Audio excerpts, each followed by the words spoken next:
So good morning. We are 5 minutes past the top of the hour, and I think we can start our online information day for FutureEO Pillar 3 Earth Action. My name is Rune Froberghagen. I'm the head of the Climate Action, Sustainability and Science Department. And today we have the entire leadership of this department available to present and to discuss with you the content and the opportunities that exist for industry, academia, and institutions to participate in this part of ESA's Earth Observation Program. We have a number of presentations to share with you, which go per area of this pillar. And we will take, of course, also your questions here. There will be ample opportunity for you to ask your question to all of us. And of course, a fundamental feature of this online information day is also the possibility that we have offered to all of you to enter into direct discussion with people from our team on specific opportunities, specific contents in areas that are of particular interest to you. In that respect, I can tell you that we still have some slots ready and free for these so-called B2B meetings this afternoon. We will put a link in the chat of this meeting, such that those of you who would like can still try to grab an opportunity for a chat with one of us for the areas that are of particular interest to you. We are many people in this meeting. We have 649 registered participants as of this morning, which is a record, I think, and that's great. It means that there is huge interest in this part of the Earth observation program. And okay, we will go through all of this in some detail. And as I said, you will have the opportunity to ask your questions either directly after the presentations that we are giving, all of us, or in the Q&A session towards the end, or finally, of course, also in these B2B meetings. And that's basically it for introduction. I think we move forward with the presentation here. So the FutureEO program was one of the, or is since a long time, core. It's the backbone of the Earth observation program at ESA. It received a record subscription level at the last ministerial in Bremen in end of November. Since then, we have been working on the implementation of the work plans and the procurement approvals and all such things, such that today we are ready to present to you our part of all of this program, which is what is framed in red here. This is what we call Earth Action. Really, it is all about science, applications for policy, innovation, and the creation of business opportunities in this area. A fundamental part of this is that in FutureEO 1 Segment 3, which is the phase from 2026 through 2028, we have decided to merge three elements: Earth observation for society, or the former Block 4, the CCI or climate space, as well as the Global Development Assistance Program under a single umbrella.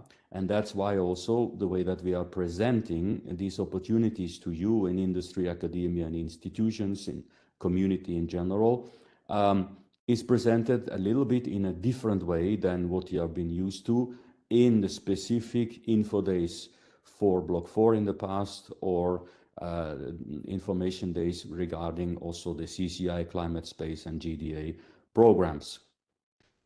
For completeness, we are talking only about Earth Action here. We are not talking about the other two pillars. So the foundations part, which is dealing with technological preparation in general of flight technologies and instrumentation and such things, nor are we talking about missions in development or ground segment and operations. Now, Earth Action is strong evolution in the FutureEO program, where we are trying under a single umbrella to cover everything that we are doing with the data in order to enable positive action for the planet and for its people, for business, and so forth. So it covers everything from, well, the slogan that we use, we go from measurements through the development of understanding. That is where the science and application come in. We work on the capability to predict what is going to happen, to support sound decision making, and of course, therefore, as I said, positive action for the planet. So there is a trajectory here that we are following really, where the FutureEO program is really covering most of all of these things, going from the fundamentals. So this is really the core part of the FutureEO program. It's a science-based R&D program where it's a strong focus on system science, on climate science, and of course also on the mission science linked to the missions that we are preparing. Then we are looking into the application domain, in particular the policy related dimension of that is really very strong, but also the value adding of what we can do by merging Earth observation with other types of data, models, and even socioeconomic figures, and so forth.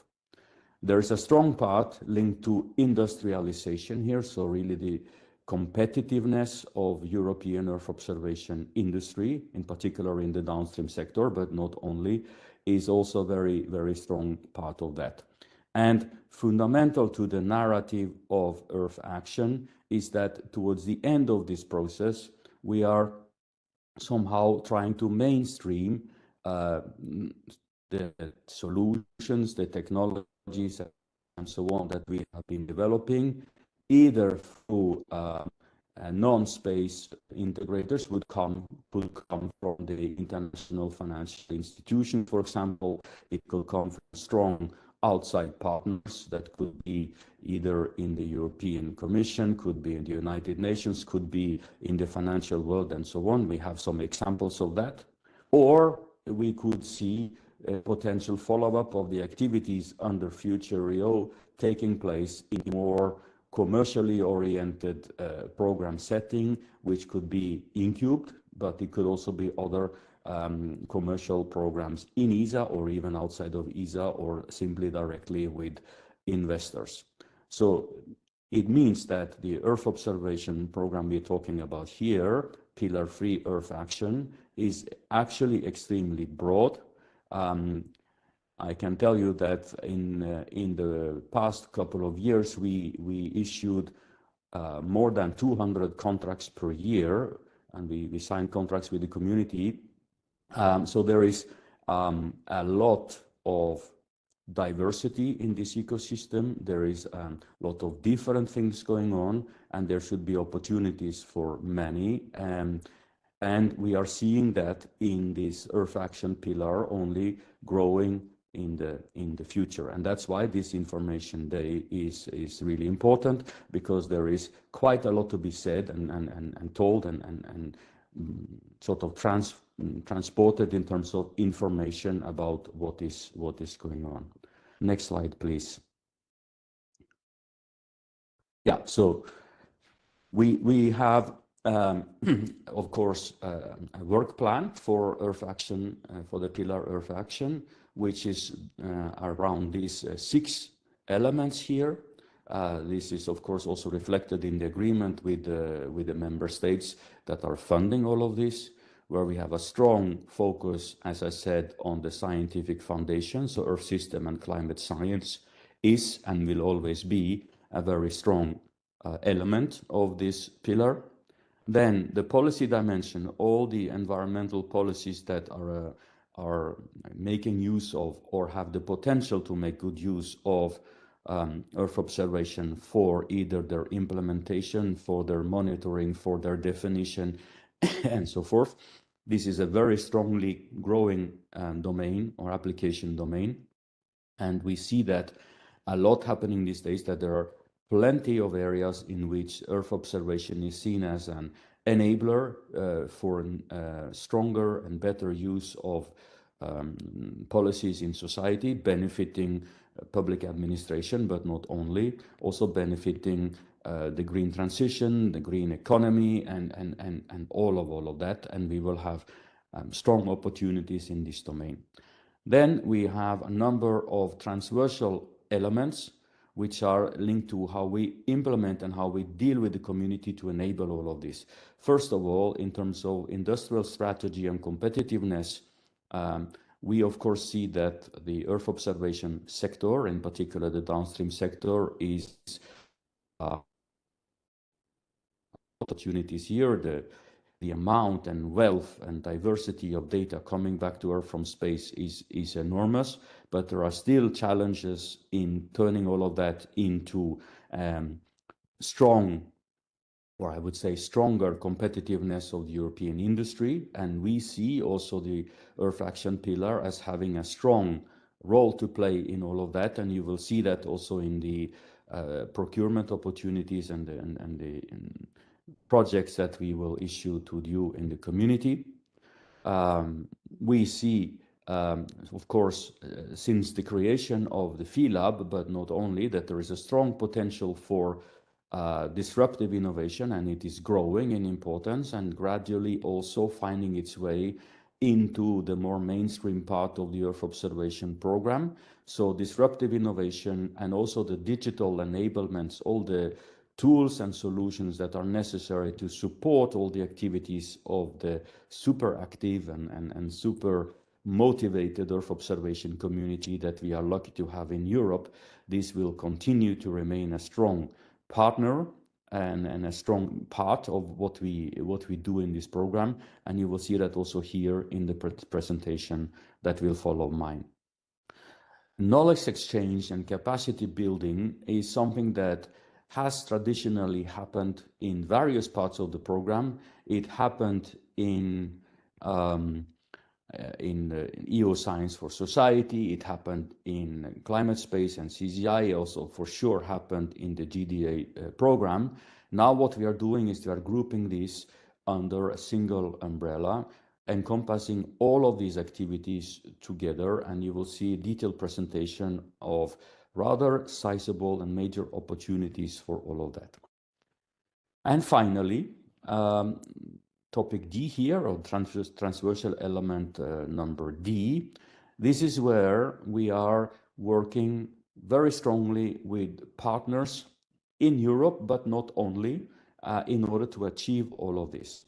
So when I showed you in the slide before how, let's say, we follow a trajectory from fundamental Earth science all the way up to mainstreaming of these technologies and solutions in other parts of society. As you move down that line or in that spiral, there comes a point where ESA is no longer fully in control of all of these activities, but we are rather influencers and working in strong partnership with others. And the objective here, of course, is in the name Earth Action. We are enabling, if you will, Earth Action with our FutureEO program, but the actual taking of action is not always done by ESA itself or even by partners that are under contract to the agency, but by partners with whom we cooperate. I mentioned before various DGs of the European Commission. There is things happening under the umbrella of the United Nations, and certainly also in the system of the international financial institutions. And there are plenty of things happening here in terms of the way activities that go beyond Earth observation are financed globally. And through the Earth Action Pillar, we are offering opportunities to European industry and academia to be part of this in Europe, but not only, also in other parts of the world. There is a strong focus on Africa, on Asia, in particular Southeast Asia, but also and also Latin America, for example. So there are plenty of opportunities here that are linking what we are doing in the future program with later funding opportunities that we offer to you through the cooperation that we also have with some of these organizations. Next slide, please. So what is actually happening in this program is that we are working all the way through this chain to enable uptake of the solutions, uptake of the value adding that has been provided by our super active and very high quality user community. That means all of you participating in this meeting today. And we want to do that under a philosophy of co-design and co-development. What does it mean? It means that we are continuing our practice of doing end user community consultations with all of you, with the expert community, which then lie the foundations for what we will be working on and what other fundamental requirements for the things that we develop. It means that we are no longer working in technology push style. We are, of course, trying to embed real user needs, real requirements from the field into the definition of this from the beginning. We envisage to develop prototype and large-scale demonstrations with this in order to show the true potential of Earth observation in all of this. That is the best way in our mind to make sure that those who will be asked or at least invited to fund the deployment and mainstreaming of some of these solutions later are on board from the beginning. There will be a lot of work on best practices and on capacity building with the community in order to support all of this, and you will see that also reflected in the invitations to tender that we will issue. So capacity building, but also technological or technical support in order to achieve all of this and to help the mainstreaming later on of all of these things that we have been developing together are fundamental to the Earth Action narrative and the Earth Action readiness, as we call it. And then finally, as you get towards the end of all of this, the adoption, the full operational uptake, and that could also be in a commercial sense, if that is what makes most sense, is not funded all by the FutureEO program, but we are working towards the enablement of all of this. And therefore, at the end of this arrow, we are seeing strong activities where we want to support that process such that later on we will have completed this cycle and been able to somehow enable a positive action, as we said, for the planet. All of this, of course, linked to environmental science, solutions, applications linked to policy for the environment as per our program proposal. I think that is more or less it. The last slide, I think, is for someone else to take over. So we have here in the coming few hours, actually we have a lot of time. I'm not sure we will use all of the time that is listed in the agenda that you have seen, but there is opportunity for Q&A, short Q&A also after each of these presentations. And with that, I think I will hand it over to you, Torsten, to start talking about the scientific part. Thank you, Rune. Just a quick check whether you can hear me. We can. Excellent. Thank you very much. So my name is Torsten Fehr. I'm the head of the Earth and Mission Science division in ESTEC. Next slide, please. And I would like to outline you one of the drivers for Earth Action. So one of the drivers of Earth Action is the Earth Observation Science Strategy. So the Earth Observation Science Strategy basically articulates our strategic vision for EO science in ESA. It also presents the cross-cutting EO science priorities, which are responding to, say, all of the scientific and societal challenges that we are trying to address with EO in ESA. So we have developed the EO science strategy over a couple of years together with stakeholders, the science communities, also member states, also with experts that are directly helping us with this. And it's basically for Earth Action, formulating the strategic priorities, which are directly developed from following the structure of the EO science strategy. The structure of the EO science strategy, as you can see also below here, is basically separated in what we call the 6 overarching science themes. These were defined together with our expert teams and are basically responding to the scientific needs that we are addressing within the science strategy.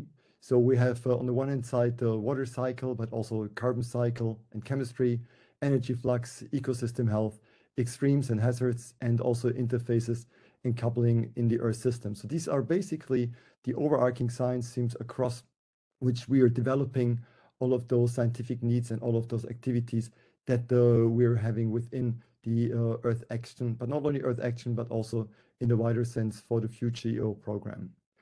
As another element in which we are structuring the Earth observation science strategy is what we call the strategic areas of action. And we have identified, together with our partners, 4 different, say, lines across we're developing the strategy. The one is the frontiers of science and discovery. The second is from science to benefits. The third, reducing critical knowledge gaps and filling critical observation gaps. And for all of those, we have identified for Earth Action 3-year goals. I don't want to go in details of all of those, but if you consider, for example, the frontiers, science and discovery, obviously the breakthrough in the understanding of Earth system and climate science is one of our key objectives that we are following within the Earth Action. If you look into, for example, from science to benefits, the EU policy implementation roadmaps and guidance are other elements and so forth. So we have clearly structured the Earth Action within the strategic areas of action that we have identified in the EO science strategy.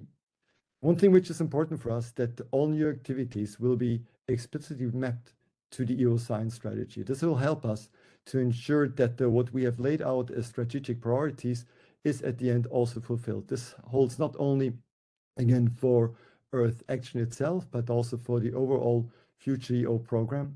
And we will not only map this, we will of course also monitor and evaluate this in the frame of Earth Action and to assess the impact that the program has in order to address the priorities that we identified in the EO science strategy. And we will also be held accountable for this in the workshops that we will be having with our participating states. So we will also ensure that there's a monitoring in place that really what we are implementing in Earth Action will also respond to the EO science strategy, which came mainly actually from the science community itself as well. Next, please. So I will be starting off with a long list of opportunities that you will see in the coming, say, 2 hours, 3 hours approximately. And the opportunities that I'm presenting are more focusing on what we call the mission science. So this is the earlier phases of a mission development, the creation of mission ideas, but then also the consolidation of the scientific elements of missions within the development process. The activities that I'm having here are explicitly within Earth Action. We have, of course, also activities for the maturation of the science activities and other elements of FutureEO. But here we are specifically looking at also elements which are directly supporting the EO science strategy. So the first opportunity that I would like to highlight is called AI React, and it will basically help us with the strategic assessment to evaluate the readiness of AI, of artificial intelligence, to support Earth system science and future ESA Earth observation mission concepts. Again, here we're looking at the early elements of the development. And the activity will assess the AI approaches across the EO science strategy overarching themes. So you see it's also structured along the EO science strategy. And it will be focusing on identifying where AI is already delivering credible scientific value, but also where important scientific and technical gaps remain. It will build a structured evidence base in order for us to assess how AI can help us here. And they will do this, of course, with scientific rigor, or whoever will be doing this will be doing it with scientific rigor, and always looking at the mission relevance in order to assess the AI readiness in the framework of the FutureEO investments, and then, of course, all of those follow-on actions.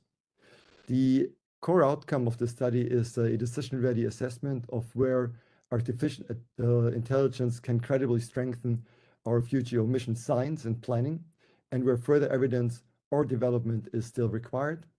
The activity will be in ITT, so all of the activities that I'm showing, and I think that holds for most activities, will be coming out this year. And this one has a target of approximately 400K. Next, please, Inge.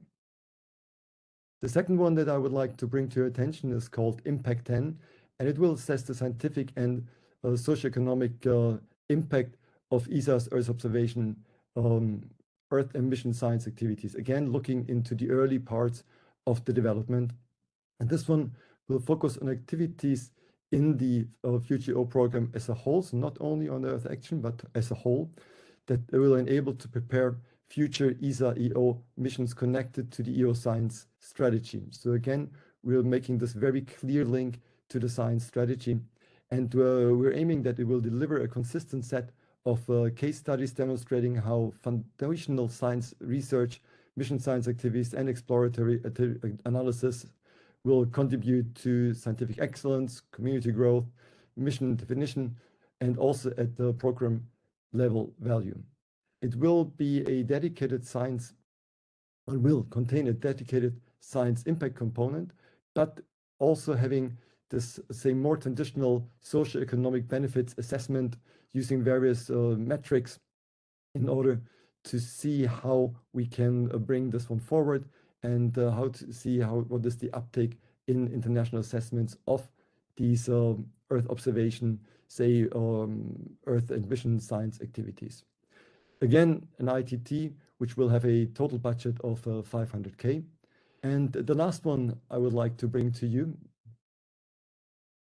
thank you, Inge, is a bit more on the science side. So this is going into the geodetic foundations for future Earth observation missions, with the activity aiming to structure, mapping, and prepare the geodetic foundations required to support future Earth observation missions and Earth system science. It is building on international coordinated developments.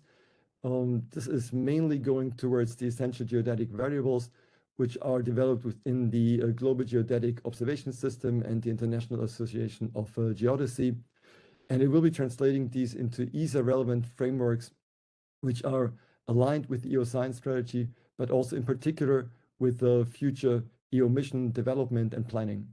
It is aiming to prepare the grounds for the integration into ESA programmatic elements.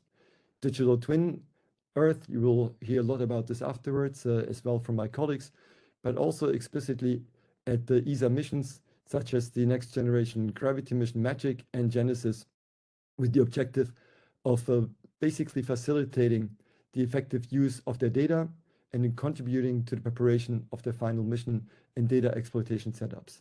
This is a smaller exploratory study with 350K.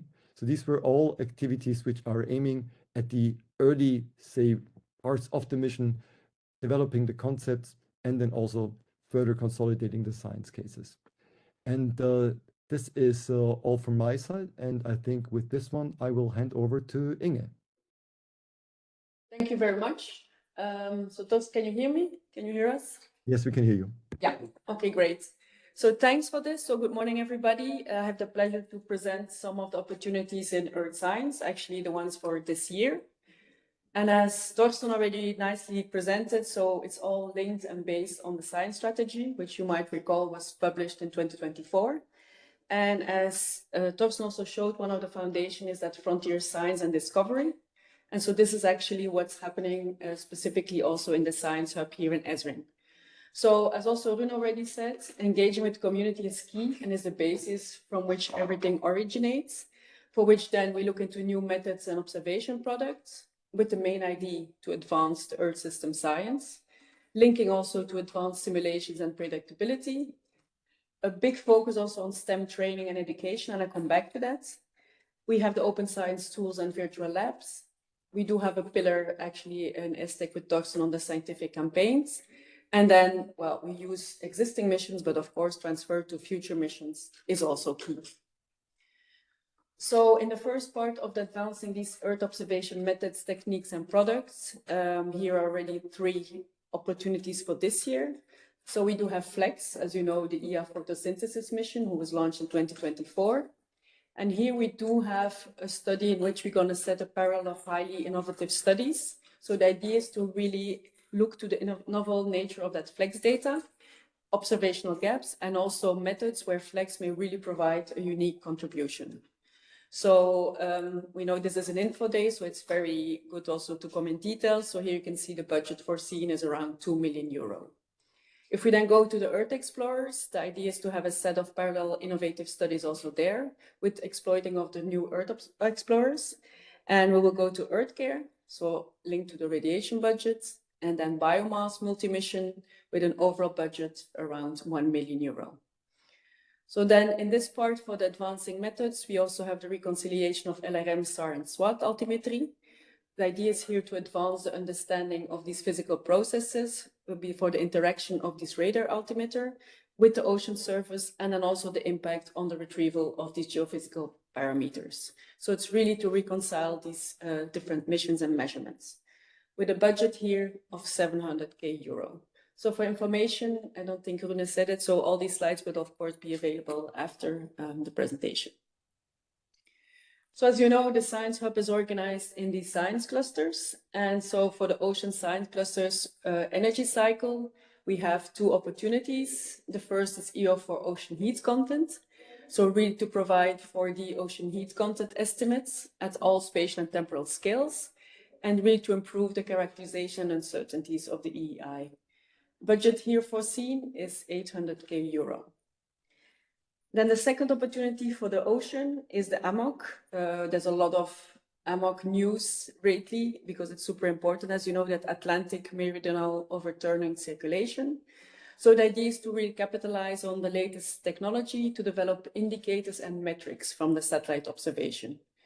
And also the variability across the different scales, model outputs, and ML techniques. So on all these, there's an overall budget foreseen of 1 million euro. As Torsten pointed out already, we have all these different, very specific parts in our science strategy. And one of them, as you all know, it's very important, is extreme and hazards. So therefore, there's 2 opportunities here. The first, it's called the Civil Earth Extremes. So it's about Earth intelligence and multi-hazards. So the idea is to have parallel activities to advance these data-driven understanding to really characterize extremes and multi-hazard risks, including vulnerability. So here, the idea is to use the novel AI, physical informed and hybrid modeling, and really to give priority to hydroclimatic extremes and also multi-hazards. So among which, as you can see also in the pictures, severe storms, floods, droughts, and hurricanes. Budget foreseen there is 2 million euro.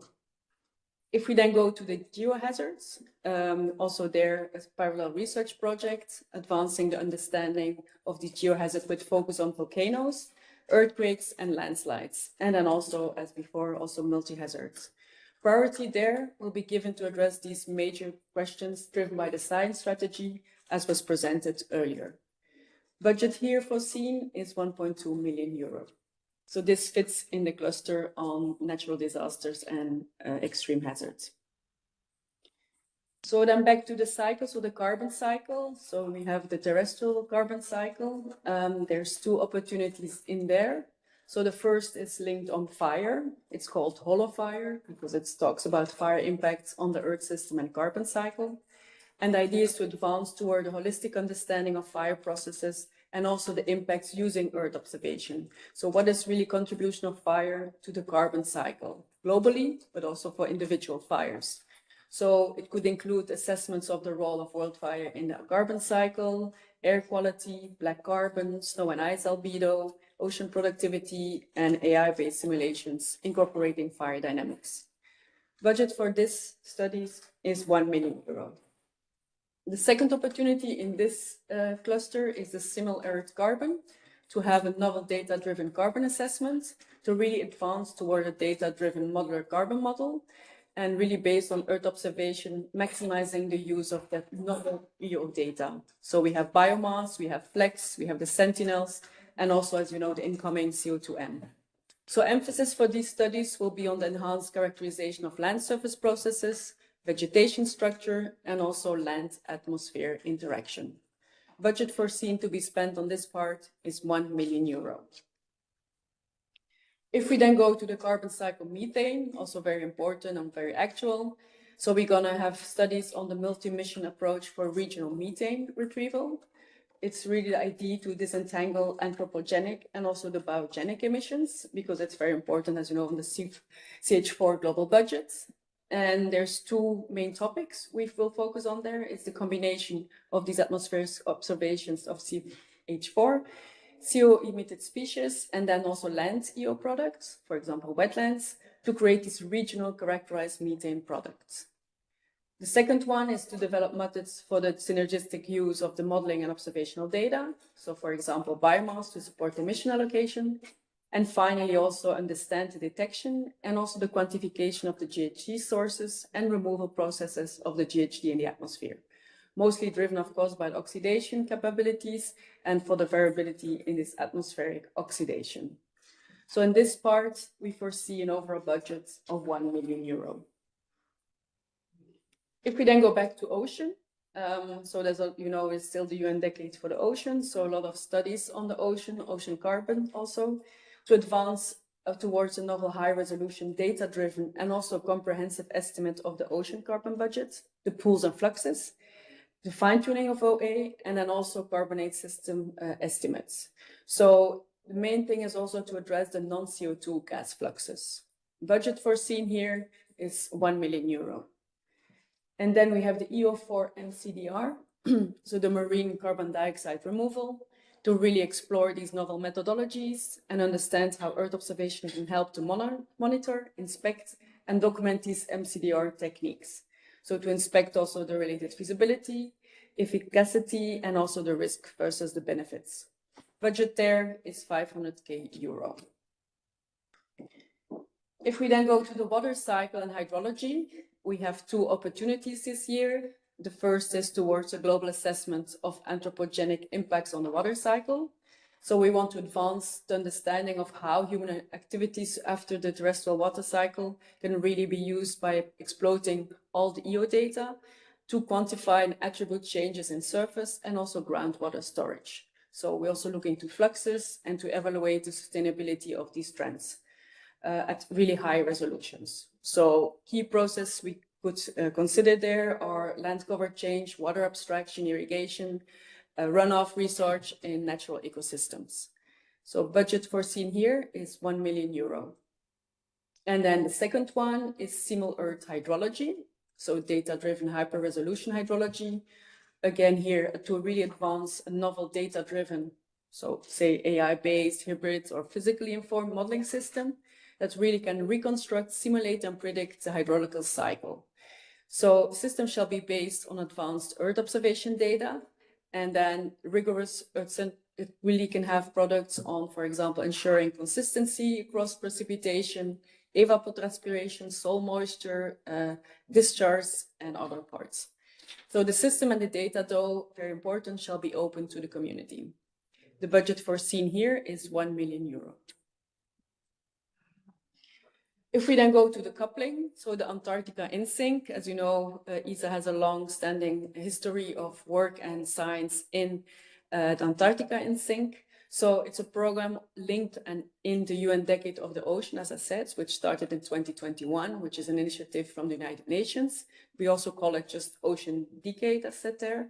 And so the ESA science contribution to the Antarctica InSync is really a set of advanced research projects to address the key research questions identified during a preparatory phase, which had already taken place. And there was even a white paper linked to it. You can see the link in this presentation to really undertake science investigations for using the Earth observation data sets. linking also to modeling and in situ campaigns planned in Antarctica to really improve the process understanding and also the characterizing changes in Antarctica to maximize the use and the impact of Earth observation data. The budget foreseen for this part is 2.5 million euro.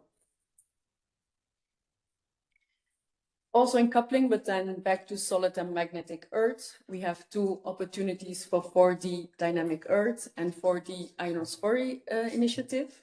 The idea is really to enhance observation, understanding and characterization of solid Earth dynamic processes, ranging really from rapid advance as earthquakes to also slow large-scale motions. The project should take the challenges by developing and also extending modeling frameworks to integrate multiple sources, seismic, gravity, and satellite observations to really have a good picture of what's happening in the interior of the Earth. Budget here is 1 million euro.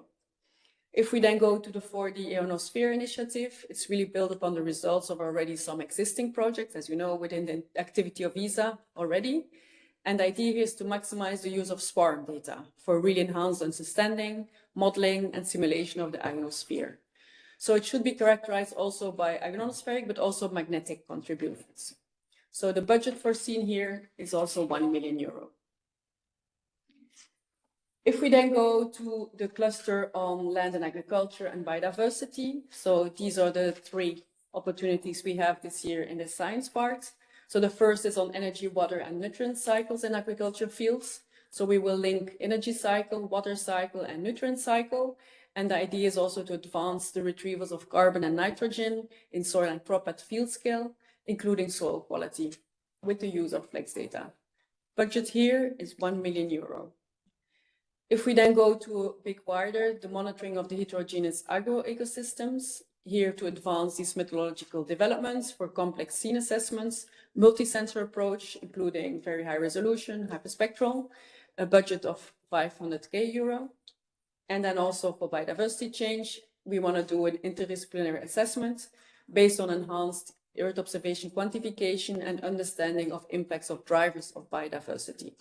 So it really includes different understanding of ecosystem functioning, prediction of trajectories, and then assessment of integrity and resilience of natural ecosystems. Budget foreseen here is 1 million euro. So if we then look at the atmosphere cluster in the 2026 activities, we do have that series of Atmos conferences, which are very successful. So the objective we will have here is to advance air quality assessment within a multi-scalar, multi-mission approach. There's a few objectives upset. So the first is a novel synergistic framework to explore different instruments, the advancement of key trace gas products, advancing also synergetic products, so with different data sources, such as atmospheric, but also land products. And then finally, to check to see if we can model better the regional transport of pollutants. Budget foreseen here is 1 million euro. And as you can see, based on the findings also of that atmosphere conference report with the user recommendations, which bring us back to what Rune presented before. So all based on the community consultation from which this comes back. So as I said in my first slide also, so it's not only about doing the fundamental science, the frontier science, there's a lot of emphasis also on education. So the STEM education, as you might know, I think the researchers in this seminar know very well, the Living Planet Fellowship, which is still there. We have these massive online courses and then a lot of advanced trainings, most of them hosted or in relation with the Science Hub. So the advanced courses are organized every year. So for these specific ones, I would recall also to follow up the website and then also the liaison with your national delegations, which we brief very regularly. And then, so these MOOCs, famous MOOCs, the massive online open courses, all is online and freely available. So if there are questions, also we will share the website where you can find all these. So the Earth Action website was actually set up. And so the Living Planet Fellowship calls is actually every year. So I think that was my part, and I'm happy to pass over to Clément for the part on the science of climate. Thank you.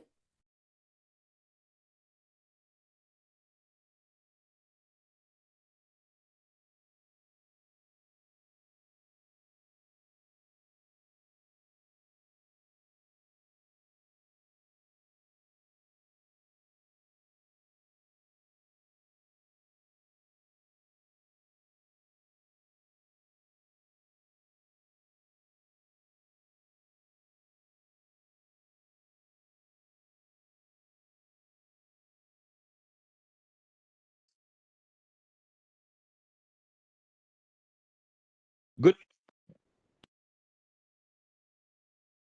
morning. Can you confirm you can hear me? Yes. Thank you.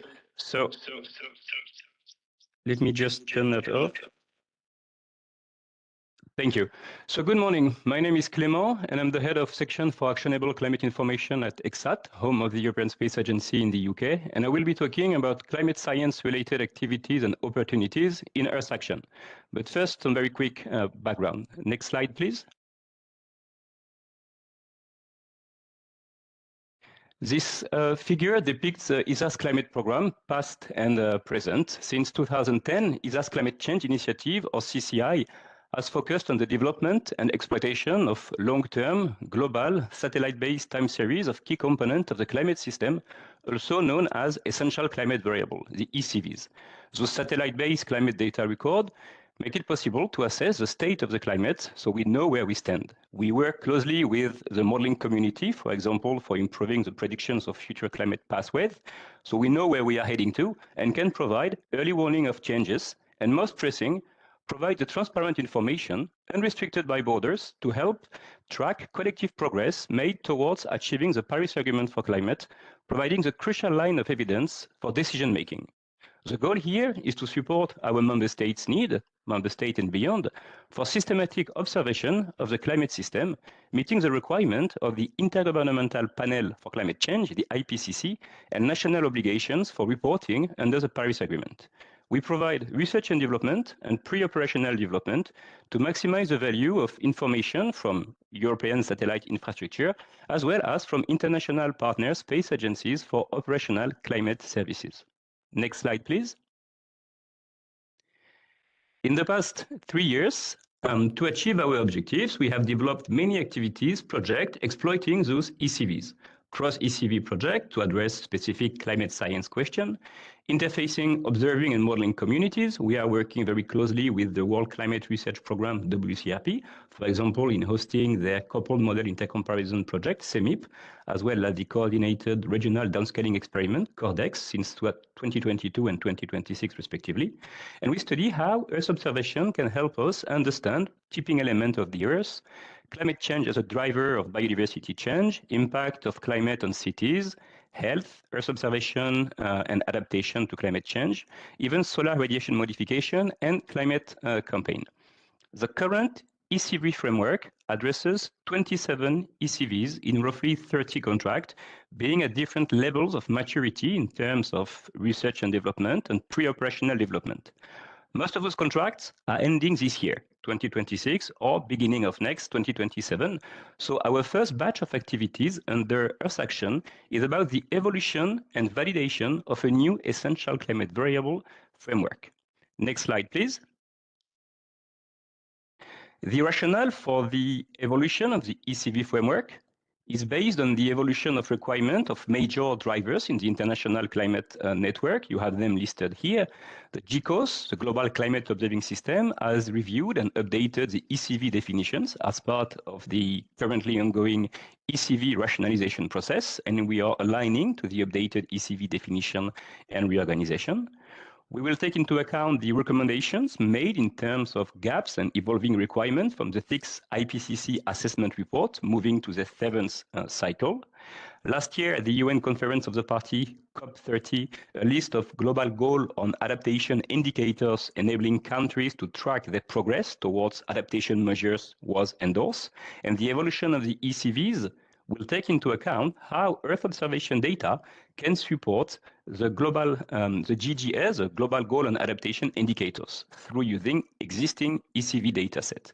We are also strengthening the link between the climate observation and modeling community. It is essential to identify and comprehend the underlying causes of climate change and for making the predictions of future climate pathways. Finally, a major driver remains the needs of the operational climate services, international and national. Next slide, please, Inge. So, given the evolution of requirement from major drivers, as just explained, as well as internal operational considerations, under Earth Action, it is proposed to group essential climate variables as follows on this table. And we expect the items on the second column of this table to be ECV projects. So there will be tasks that are common to all those projects, and they are listed here. Develop and validate algorithms to approach the GCOS ECV requirements. Consult with the key international scientific user community to understand and prioritize requirements. This may include backward extension of ECVs, gap filling, and generation of the related climate impact driver indices for climate science and services.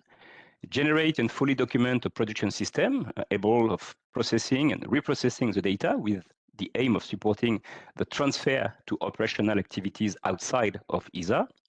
Give more strength to the new ECV framework through interdisciplinary and cross-domain cooperation, and strengthen interdisciplinary cooperation between international Earth observation and climate science communities through involvement in major intercomparison or assessment initiatives using the collective resources from the new ECV framework. And finally, demonstrate the value of the ECV product in climate science and climate service case study. Next slide, please. Yes, thank you. Our intention is to, the one before, sorry, just to have the little label. Our intention is to publish one large ITT to cover all those projects, exactly as we did in the past for CCI, climate space. The ITT should be out in Q3 this year. I know it's a risk to say that online. And the idea is to place up to 20 3 years contract ranging between 1.2 and 4 million euro in the first quarter of 2027. Next slide, please. To be more practical, this is a schematic view of an ECV project where a project manager and a science lead are liaising with ESA and looking after 3 main domains of activities, algorithm development and software engineering, validation, and climate research group. Next slide, please. The role of the climate research group is to perform a case study on the use of ECV product in climate research and climate services. It will have to develop several case studies within a predefined list of topics we think are extremely relevant. Next slide, please. Doing that, we will ensure coordination of those topics under the Earth Action Science cluster, already mentioned by Inge. Next slide, please. And a special attention will be dedicated to expanding our work towards the most recent future missions as recommended by the ESA-EO science strategy. Next slide, please. The time frame for this activity is 2027-2029. Under Earth Action, we start with this because, as I said, the current ECV framework is going soon to an end, and the other activities currently under CCI and climate space are running until 2027-2028. So beyond 2026, we anticipate developing projects to support the WCRP Cordex office, delivering high-resolution regional projection key to robust climate change assessment and adaptation, prioritize additional cross-ECV exploitation activities to respond directly to identified climate community science requirements, and upgrade the precursor ECVs projects that were started less than a year ago. That's me done. Thank you very much for listening.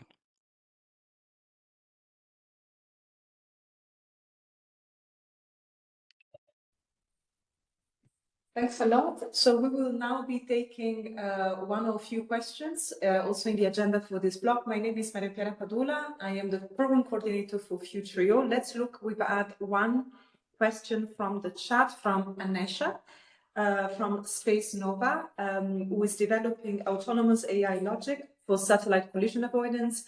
And you're asking regarding the AI React target budget 400K and impact 10.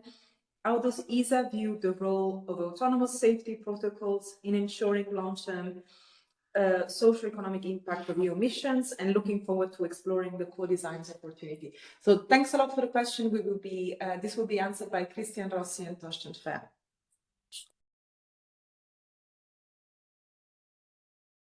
Thank you. Just checking that you can also hear me. We can hear you. Great.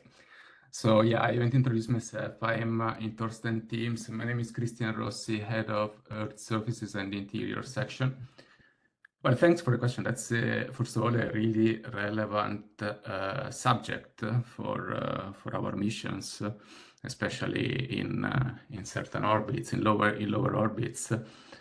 Well, broadly speaking, I think this question it's more for other type of frameworks, like the clean spaces, our space safety colleagues. But let me point out perhaps 2 points here on what is Impact 10. So Impact 10 targets a set of, let's say, cases. We are still defining them. So I clearly see the socioeconomic impact here and of this case, this specific case. But this project is actually, let's say, targeting like a 10 or more set of cases that we're still defining. So we don't have this definition yet. We will have this definition in the let's say when the ITT is out. I take certainly this subject as a subject of interest. Regarding AI React, these targets, as Thorsten say, mission science. So that means like how we develop the science component of missions. So you can think to requirement gathering, you can think to everything that relates to how we develop and mature the science of it. And the subject is not related to that specific subject. So wrapping it up, I think it's a really relevant subject. So I'm glad that there is like this study going on. But these two projects, they're defined as a just answer. I don't know if Thorsten, you want to add something. Well, thank you, Christian. I think that was quite comprehensive. The topic in the question is, of course, extremely relevant for us. Also, as we have more missions going into orbits which are impacted by, say, what is called super constellations from private or also institutional actors. Therefore, I recommend that you follow this up. We can also guide you there to see the relevant colleagues that are in particular concerned with clean space and orbits. It is, as Christian has explained, not fully in line with the AI React, but thank you for the question. It's in fact super relevant. Thank you very much.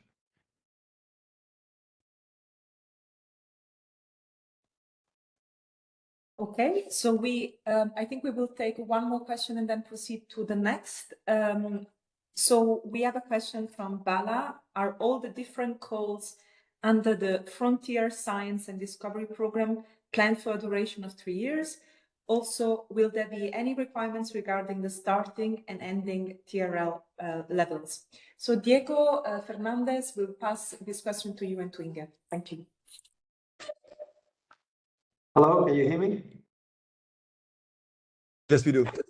Okay, so concerning this question, the answer is yes. Most of the activities will be implemented between 2 and 3 years. This is the plan, especially for the largest activities. Okay, so I can confirm that yes, the plan is to have activities between 2 and 3 years as the period for implementation.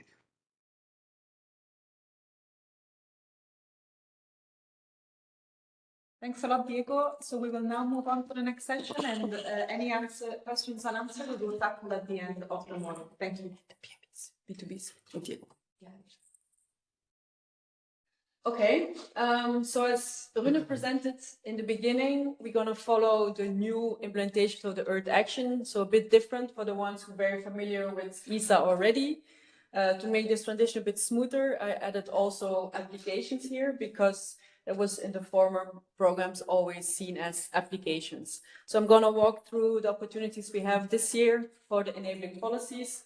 As explained already before, one of the 2 verticals under which Earth Action is really key. So how to link now from the science to action? So the idea is really to bridge the scientific knowledge, as you can see, and as you have seen also in all these opportunities and also the ongoing science, because it's a long history already in ESA, to really action. So to have evidence-based solutions to enable these policies, really practical impacts for society.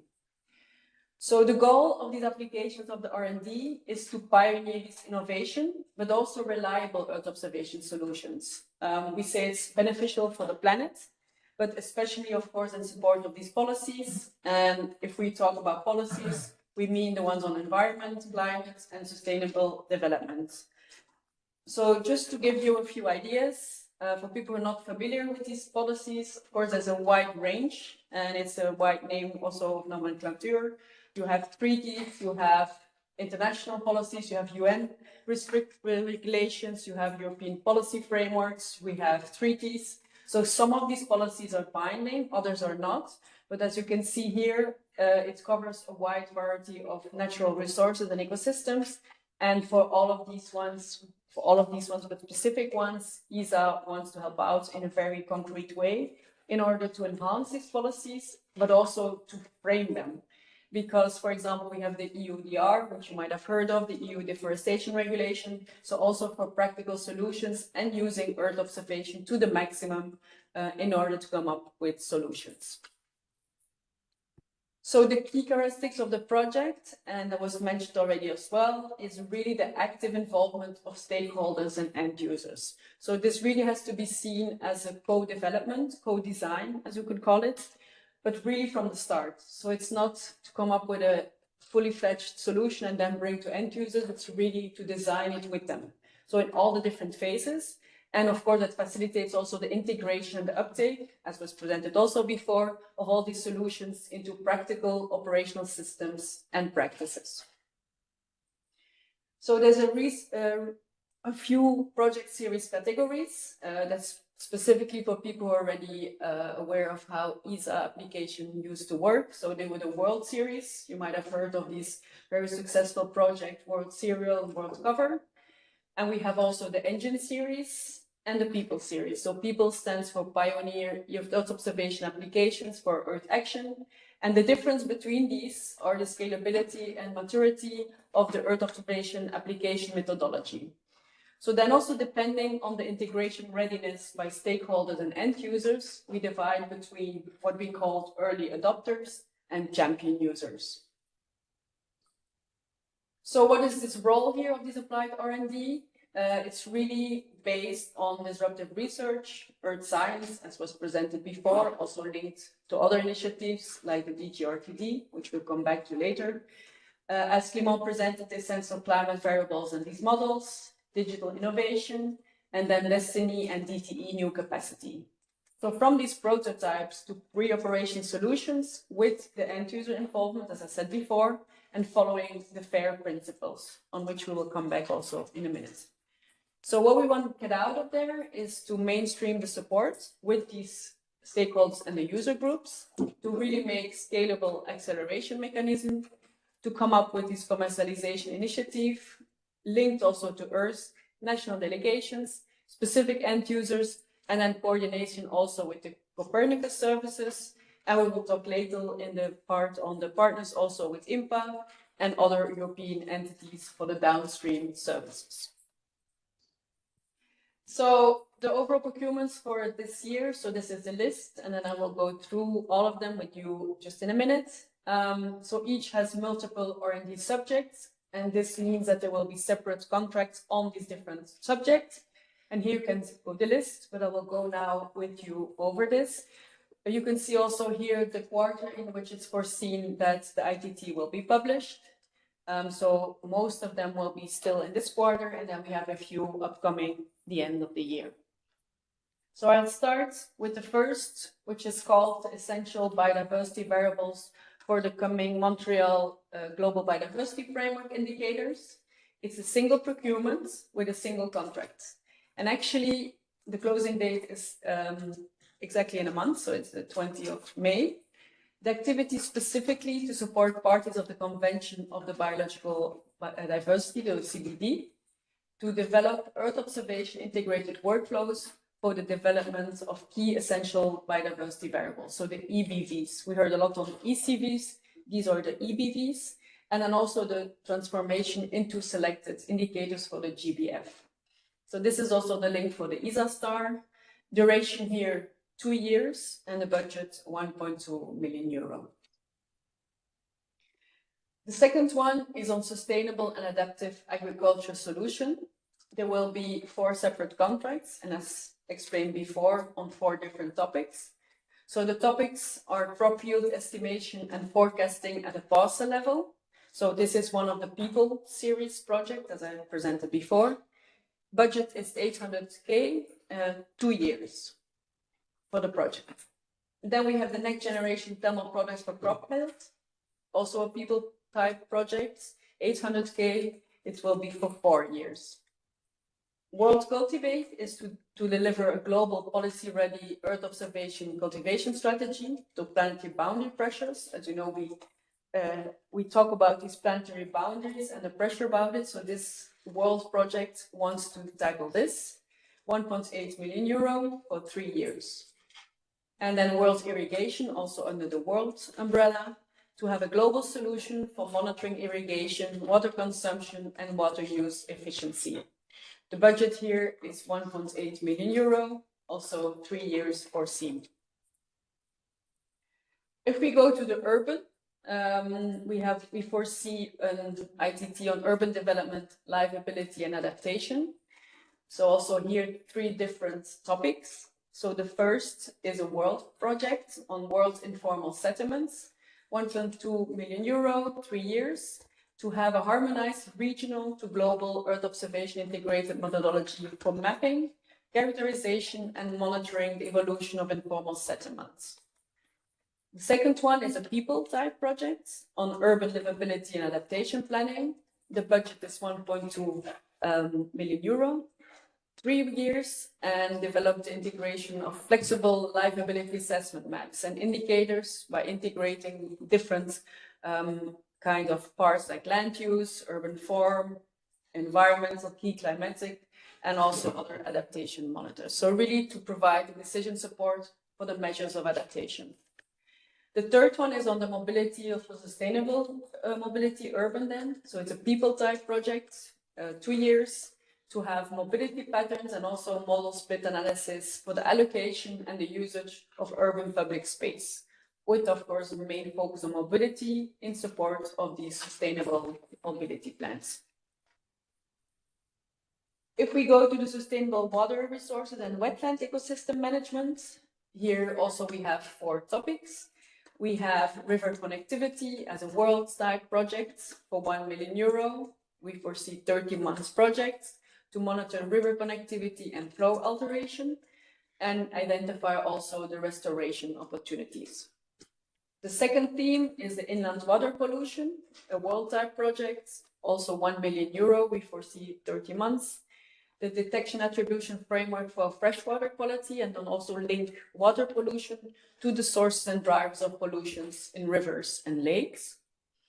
The drought risk monitoring, also world type, 1 million euro foreseen, 30 months. And so the monitoring to detect and track the drought conditions for river basins and also supporting the climate resilient water management. If we then go to the 4th topic under this sustainable water resources, we have the wetland variables for wetland condition.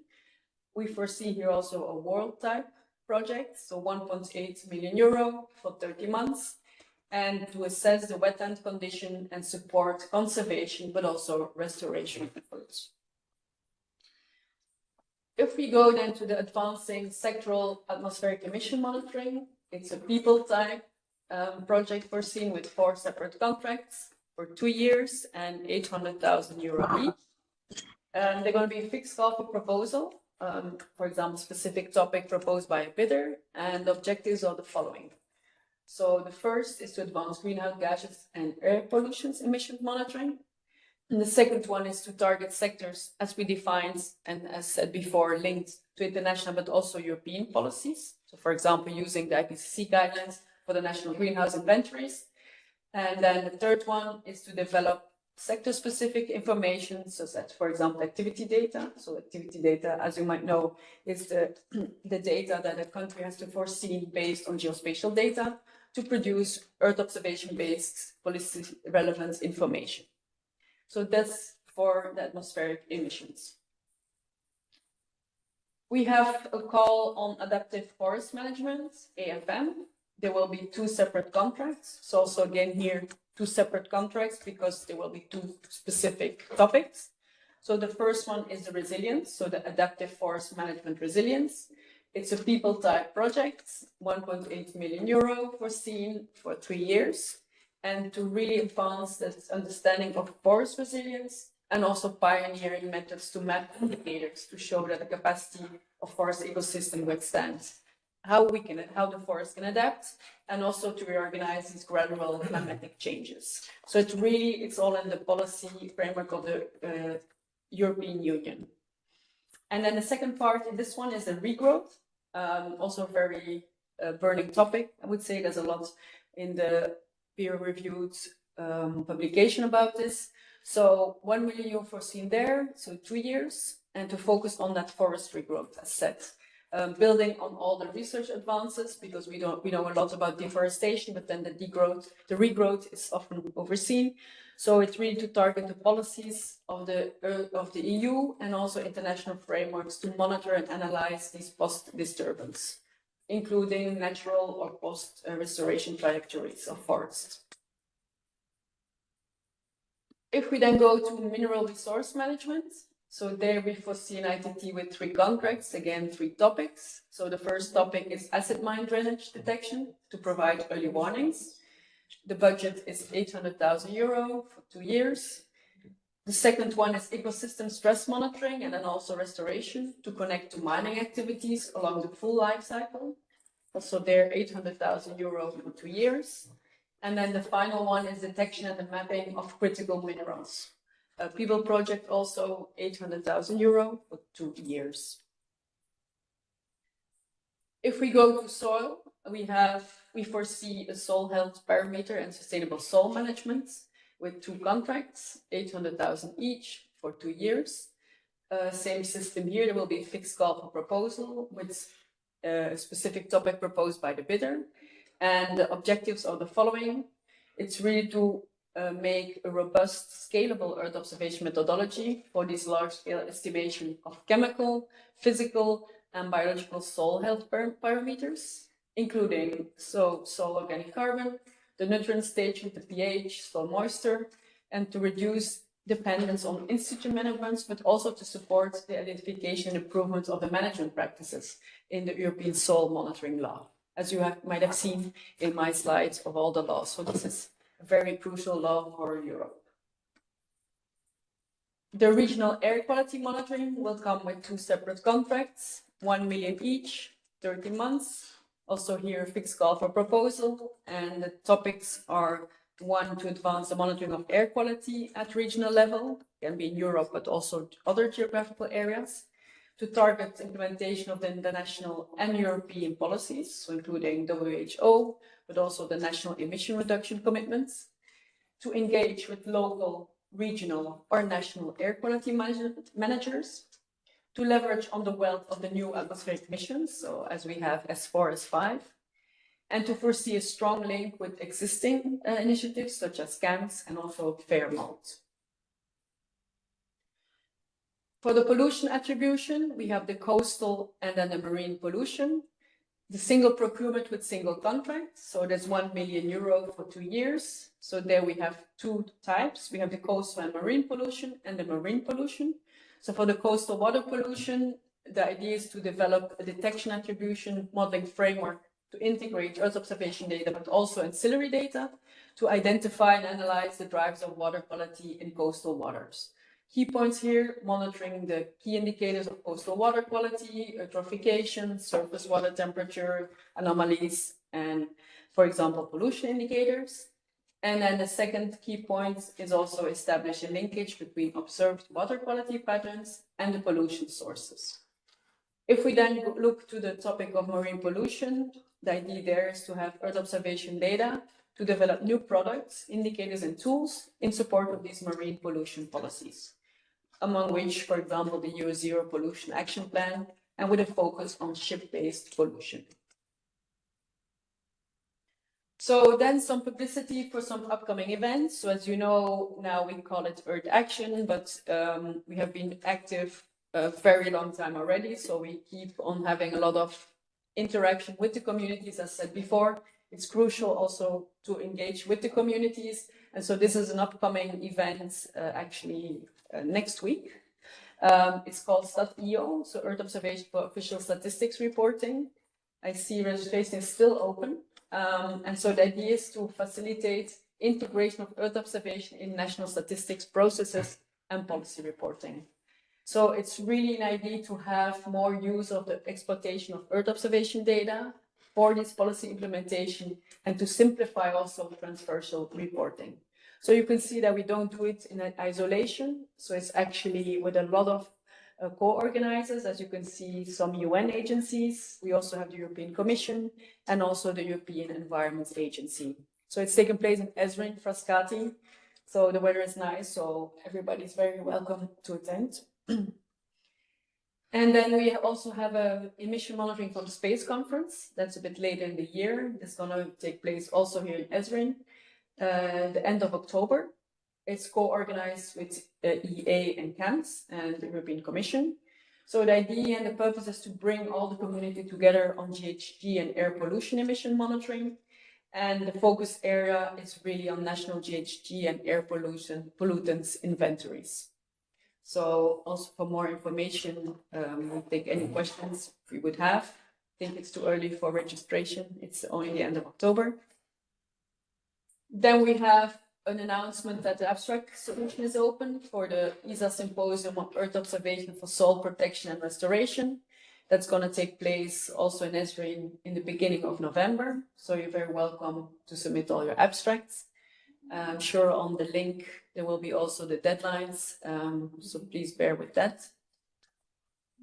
And then the last one I want to mention is the first Sentinel User Preparation Coordination Workshop. It's going to take place end of November in Esrin to bring together actually all teams. So I said it's the first workshop, coordinate all this, all the teams working on the many science and application specific advanced processing techniques. It's a unique opportunity, given it's the first of the series, of really have an update of the Copernicus expansion, also the new generation missions, exchange the knowledge, and then also shape upcoming sub-activities. So I think this was my last slide. I know we're a bit behind schedule, but maybe we can take a few questions. Yeah, okay. So thanks a lot, Inge. So we have a couple of questions. We're now going to take the ones related to this topic just presented, which is the enabling policies. So we have a question from Gottfried. On the urban livability topic, beyond the adaptations, these topics and activities also in strongly inform mitigation, such as climate action, emission reduction, decarbonization measures in various policy fields. Is there any deeper reason why you strongly highlight adaptation and not mention mitigation? So this is perhaps to be answered by Inge, and Giuseppe is also available to answer that. Yeah. So thanks for the question. I think it's a very good question. As you might have followed a bit already ESA work, there has been already a big focus on mitigation actually the last years. It's not that we're not tackling it anymore, but what we do see is that for a lot of the mitigation problems, the uptake of Earth observation is already very much, let's say, embedded. And as you could have seen, some of them bring it up because there's one of the topics in the GHG, it's also for the activity data. So that's actually also taking up mitigation part. We do see that the research and also the uptake of Earth observation for adaptation is much less. So there's much more research to be done.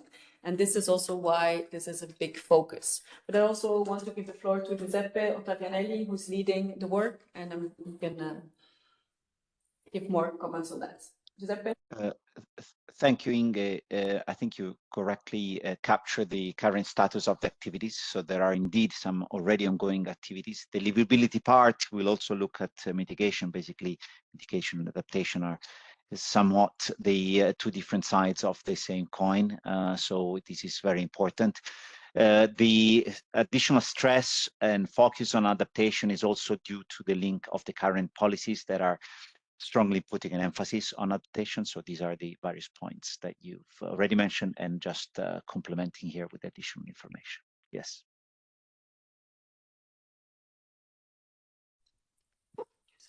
Okay, thanks a lot, Giuseppe. We will answer the other questions either via text or at the end of the morning session. So we will now break for coffee break and come back at 10:40. Thanks a lot.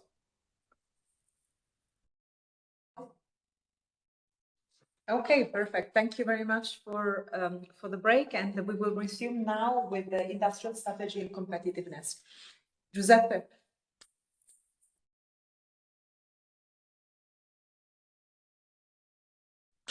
You're muted.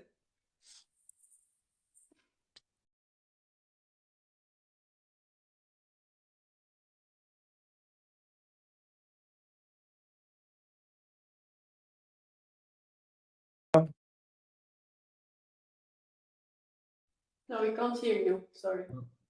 Okay. No, we hear Yeah, you. now it's fine.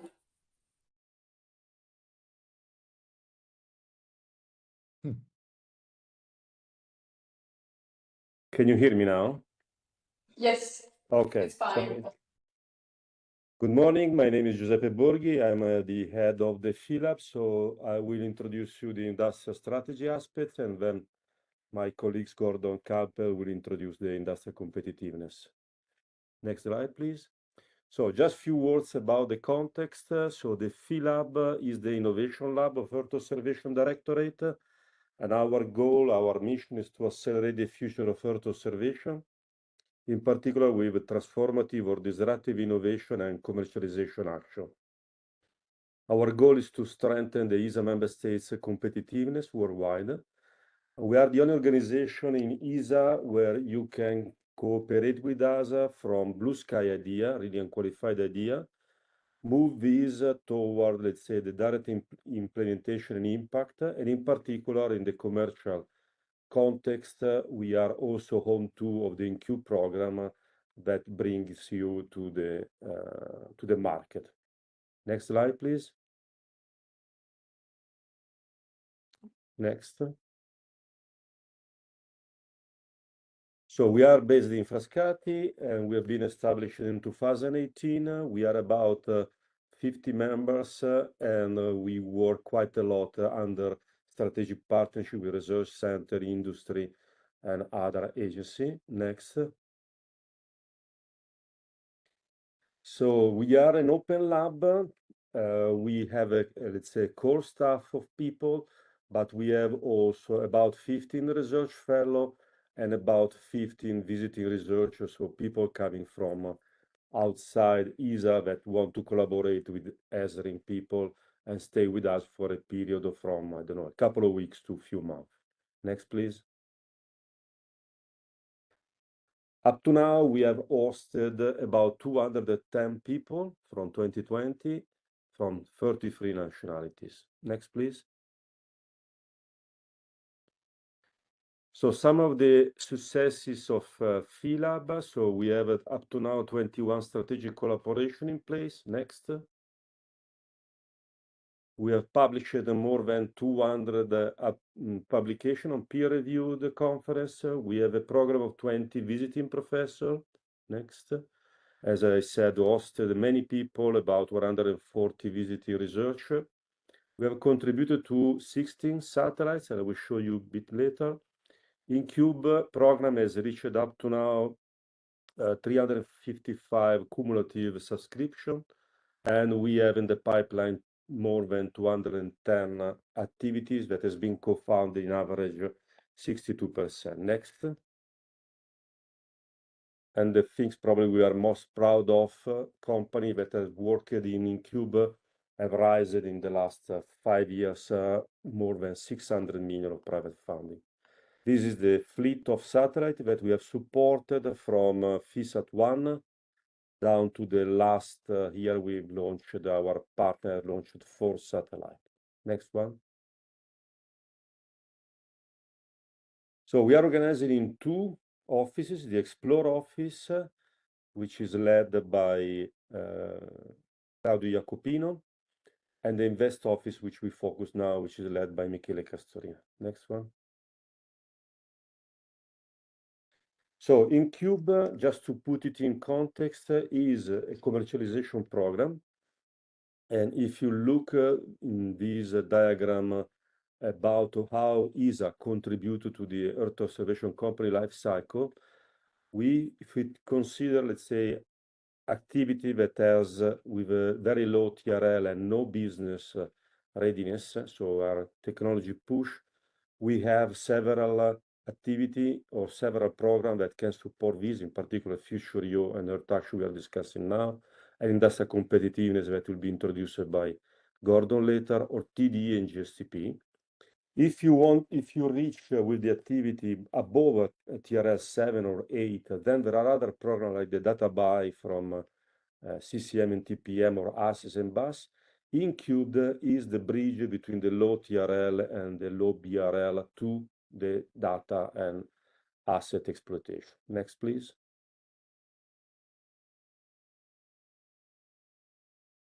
So InCube, as I said, is a commercialization program. Next, please. Is an industry-led program where ESA run as, oh, sorry, one too much. Okay, as ESA is running as a, let's say, risk reduction partner, not as a customer. The industry is the lead. It focuses on co-funding any innovative and commercially successful product and services, applying for anything, and is an open call. And inside Earth Action, what we do preparatory activity that later on can see their, let's say, future inside one of the commercialization action, while InCube is one of that. Next, please. So going back to Earth Action, the group of activity that opportunities that we are talking now about industrial strategy aims to gain, let's say, deeper analytical understanding of the Earth observation market, and in particular, to make an overview of the global Earth observation market and emerging opportunities, to make, let's say, analysis of Earth observation verticals to support evidence-based decision for new investment. We will also procure the second edition for what is called the EO Makerspace, which is a prime contractor-led agile mechanism to develop, let's say, innovation, disruptive innovation close to market. And finally, we want to measure and communicate the economical, industrial, and societal impact of the InCube initiative. So the summary of the opportunities, next slide, please. So we planned in Q1 to issue an ITT on the global Earth observation market studies. We will run in the next 3 years several commercial on-demand studies on Earth observation vertical, and then first one will be in Q4 for about 200 kilo euro. EO Makerspace will be 500 kilo euro, and InCube assessment will be about 150 kilo euro in Q2, Q3 this year. And with this, I've concluded my contribution.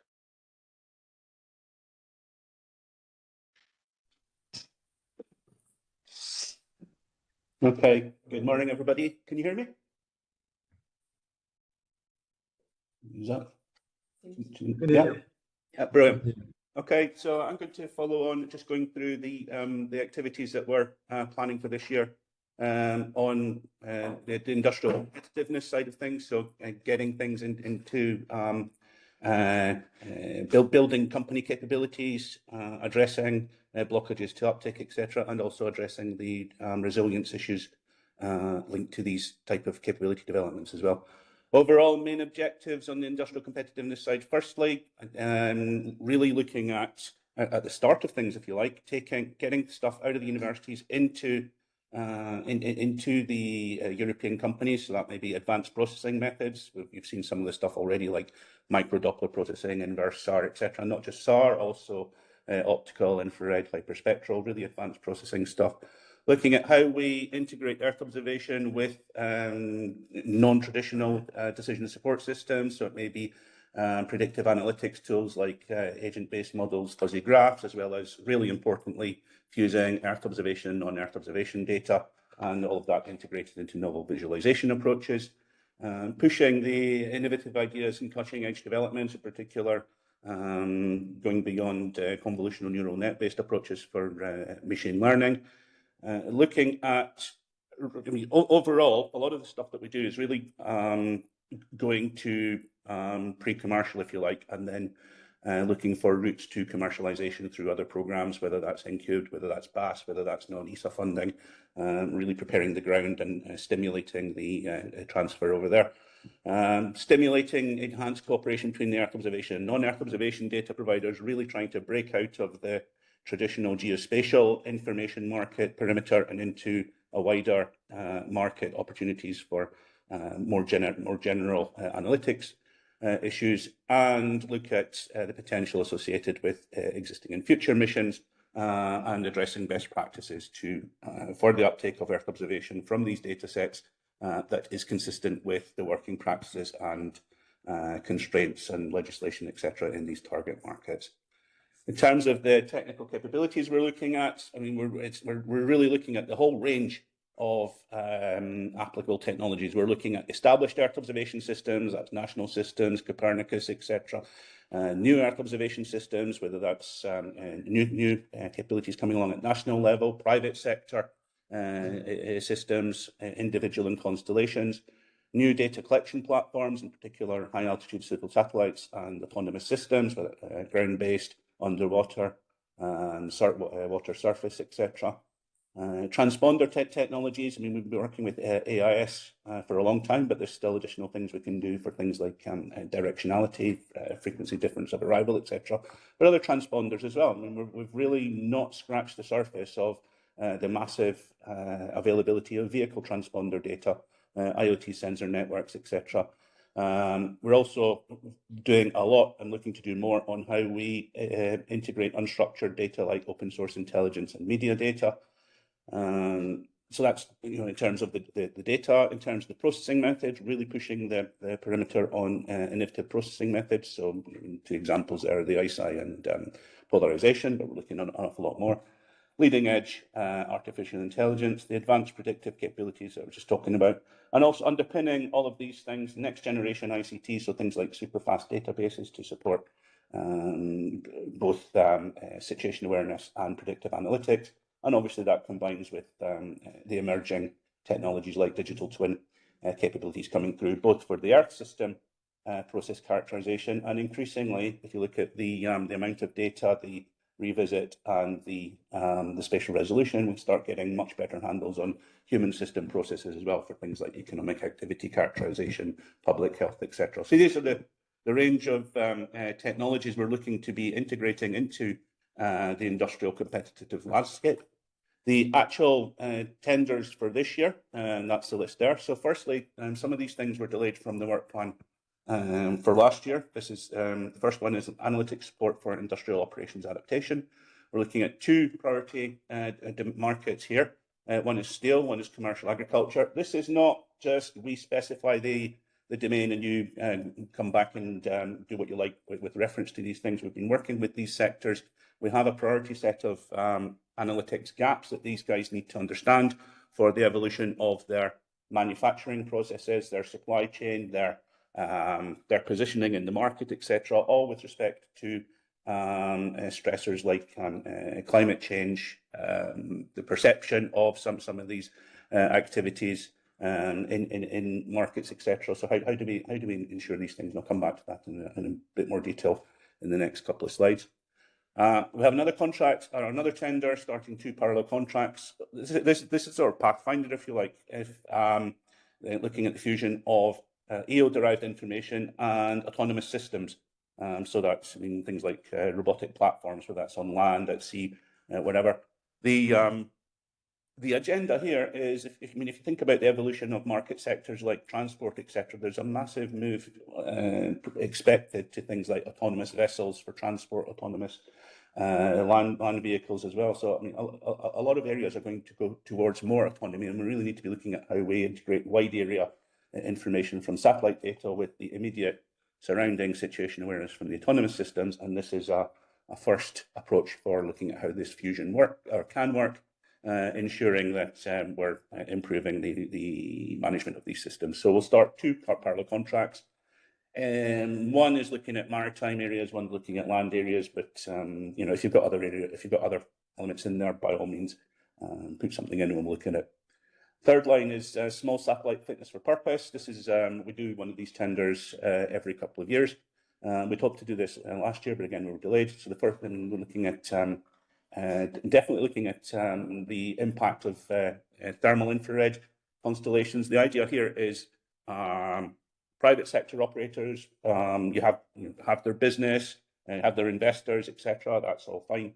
In a lot of cases, these type of data sets are interesting for other customers as well that are not easily addressable by the companies themselves. So we're supporting how we can expand the interest and the potential uptake of these data sets while not interfering with the core business of the private sector operators. So like I say, thermal infrared is of interest to a number of stakeholders we're working with. Also, radio frequency signal detection is another area that is of interest there.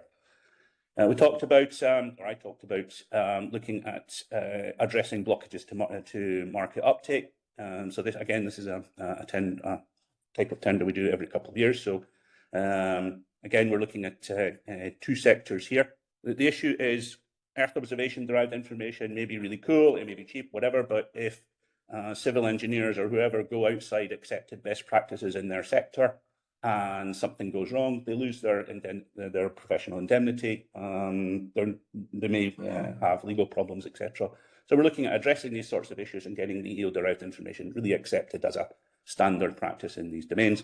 And the two elements we want to look at this year, one is auditing carbon credits. So we're not looking at the really precise measurements of above ground biomass or anything like that. It is the auditing process that happens after that with the accounting companies, etc., as well as industrial safety and the issues associated with that. We'll take forward the activity we're running this year on EO veracity. So that's looking at how do we demonstrate that the information products being generated with the EO data are what we say they are. So that's looking at, so what the ongoing activity is looking at the entire information generation chain from level 2 products. So it's the feature extraction, data fusion, machine learning algorithms, training data, etc. All of the points of the information generation chain that can be subject to either malicious or non-malicious unintentional modification. Looking at what does that impact look like, how can we detect it, how can we mitigate it, etc. So that's the theory going on now, and we'll have a tender looking at test cases to try some of the findings out coming up in the second half of this year. And lastly, we're looking at putting in place an advanced water management facility addressing Central Europe. That's quite a large activity looking at a combination of improved flood preparedness and impact assessment, as well as general water management issues moving into the Danube area. That's just the sort of thing, just for a bit more on the adaptation things I was talking about. We're looking at progressively looking at all of these sectors. We start, like I say, with the steel and dairy agriculture, but progressively we'll be looking at all of these domains where there is problems with, like I say, the manufacturing, sustainability, the supply chain, operational viability, etc., due to a whole range of changing environmental and demographic and perception issues. And just on the two that we're talking about, so in the steel, we're looking at things like the issues associated with new energy sources. So, I mean, if we move away from coke-based furnaces to alternative energy sources, if we use electric furnaces, we don't get up to high enough temperatures for the iron to be extracted from the ore. So we need to be looking at something like hydrogen, which means moving hydrogen around, storing it, etc. The supply chains are not super resilient to climate change. Access to raw materials is, I mean, this is in the news quite a lot. Finished products, I mean, if we've got a change in precipitation conditions, construction processes involving steel have to change, etc. So all of these analytics need to be brought into the decision support and planning systems for the overall steel industry. Likewise for the dairy farming, a whole range of issues there. From competition for land use, animal welfare, emerging zoonotic disease exposure, energy-intensive production processes, as well as temperature-sensitive production processes, and also competition with low-cost alternative protein sources like insect farming. How do we demonstrate that the dairy farmers have happy cows, etc., and they remain competitive in high-value markets like high-protein products? So that's the type of thing we're looking for in terms of the analytics there, to be precise. In terms of resilience, we've got three main activities. One is on new systems and methods. We do these tenders once every couple of years. I've listed the elements in there as a single one, but we're going to split it into two, one for the SAR-based, one for the optical infrared. So we're looking at a range of issues already. So things like shortwave infrared for maritime surveillance, in particular automatic detection of at-sea transfer of oil, given that the sea doesn't really reflect shortwave infrared. We think the contrast should be good for that type of thing. Machine learning methods for feature characterization in optical shadow in very often nadir optical imagery. Also on the optical imagery, low light level feature characterization. This is supporting both private sector constellations where the overpass time is less than ideal for the optical interpretation, but also, we're just starting dedicated campaigns with Sentinel-2 as well, looking at nighttime Sentinel-2, so supporting this, the analytics supporting that type of data availability would be something to think about there. Sensor fusion for data enhancement, in particular multispectral for super resolution enhancement of thermal infrared. Neuromorphic processing is also an area we'll be tendering, both for enhanced interpretation of video SAR data, as well as low contrast feature extraction in thermal infrared data. And then we've got the consolidation of the SAR activities we've already been starting. So in particular, long wavelength SAR, like L-band SAR, the foliage penetration, ground penetration, etc. How do we process these type of things? The inverse SAR, multistatic and microdoppler, and distributed sensing for enhanced target characterization. And also how we integrate these data into advanced modeling methods like graph neural nets, agent-based models, and fuzzy graphs, etc., for process characterization. We'll be doing some large activities on new application and services verification. So this will include some regional security facilities. So this is really R&D, bringing in a portfolio of new innovative analytics layers, both analysis and predictive analytics. So in terms of regional, we'll be looking at the Baltic region, the Arctic region, the Eastern Mediterranean, Black Sea as top priorities there. We'll be looking at domain. We'll have the opportunity to domain-focused developments as well, in particular next generation humanitarian aid and disaster response, really trying to move beyond the current latency and limitations on information content that is inherent in the current emergency response capabilities. How do we get much faster and much more comprehensive information, and much more comprehensive background information that's the reference against which the analysis is done, as well as consolidating the activities we've been doing on security of undersea fiber optic cables. So that's a combination of things like SAR, microdoppler, and distributed acoustic sensing, and really looking at how we characterize threats to that sort of infrastructure. And then we'll continue the activities, expanding that for what we're doing on international law enforcement support as well, in particular working with the ICC on crimes against humanity, UNODC and Interpol on drugs and terrorism, organised crime, and again, in the usual suspects as well on counter-proliferation as well. And lastly, we've got an activity planning looking at, all of this is the processing and analysis. What we want to be able to do as well is look at how do we make all this much more easy to understand by non-expert stakeholders. So we're looking at how we integrate Earth observation and open source intelligence into some of the standard investigative support tools that these sort of stakeholders are using. I'll close with two events that we're organising. So the first is the Insight Workshop. That's the 11th to 13th of May here in Ezrin. That's the opportunity for everybody that's been working on the advanced processing techniques, whether it's radar, optical, thermal infrared, hyperspectral, etc. This is really, we hope this becomes a regular event. We've got a lot of subscriptions already. This is really taking stock of the state of the art and looking at this is our development agenda going forward from here. Are there gaps? Are we doing things that people think are not that worthwhile, etc.? So if you want to be involved in that, come along, give us your opinion, see what the current state of the art is.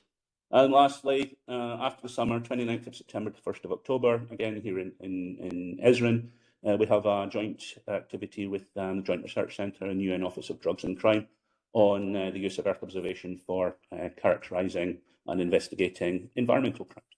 And I think that's it. Thank you. Okay. Thank you very much, Gordon and Giuseppe. So we will now be taking some questions. I see that at the moment there's no questions online. So I suggest we move forward with the next topic. And if you have any, just please put them in the chat and we will address them after the next slot, which is again on one of the transversal elements, disruptive innovation and digital enablement. And it will be presented by Giuseppe Borghi and Inge Jonker. Giuseppe. Okay, let me check if you can hear me. Can you hear me? We can hear you. Yes. Okay, great. Thank you very much. So next slide. Okay, disruptive innovation refers to the other office of the FILAB, which is the Explore office, where we have a team of technology innovators and we use as innovation seed funding Earth Action that we are discussing today. So next slide, please. So the focus of this activity is around what we call disruptive or transformative innovation. So what is not the scope of the FILAB is incremental innovation. Next slide, please. Next one. So there are three pillars of technology that we follow. So I would say the great majority of the things we do is in the pillar we call augmented intelligence, which is foundation model, digital assistant, and twin, generative AI, physics-informed machine learning, all variation of artificial intelligence.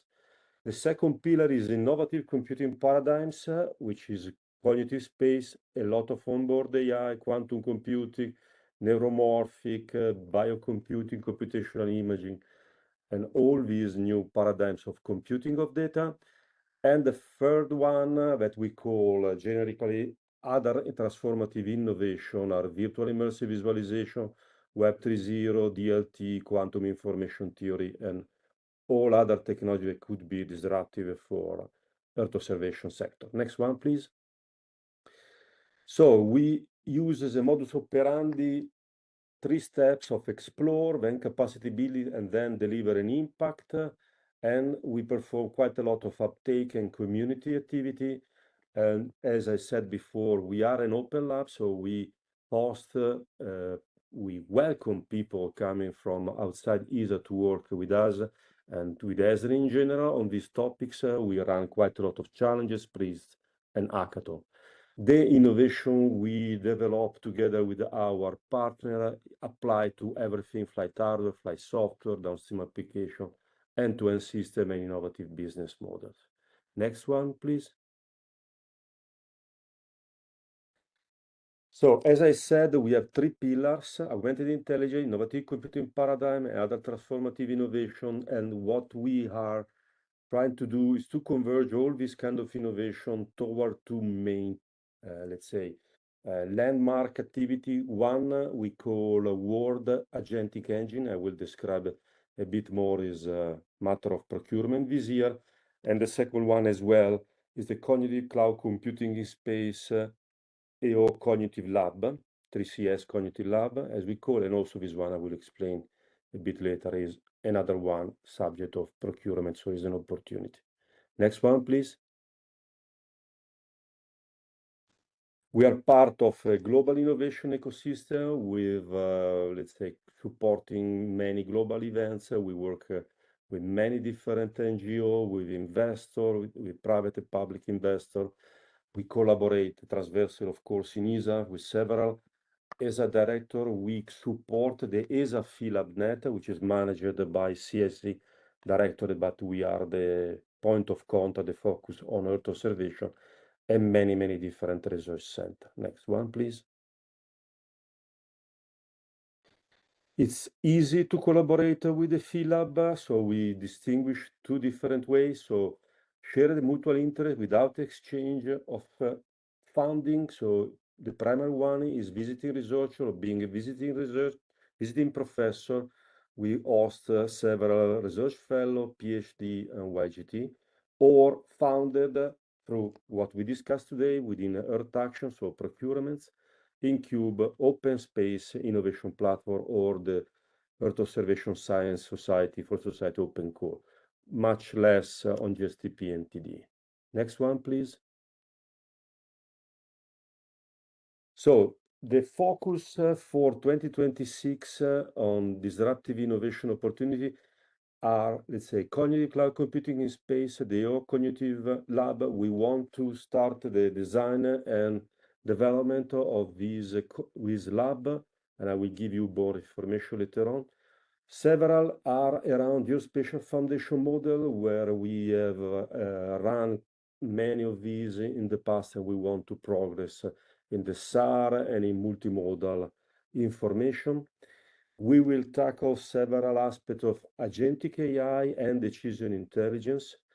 We are also working together with CIS, with the Climate Office and Clement, working on AI for climate, and finally, physics-informed machine learning to support advanced scientific modeling.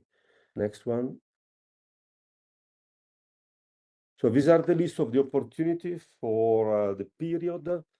So EO Cognitive Lab, as I said, is design development of a 3CS, or Cognitive Cloud Computing in Space mission.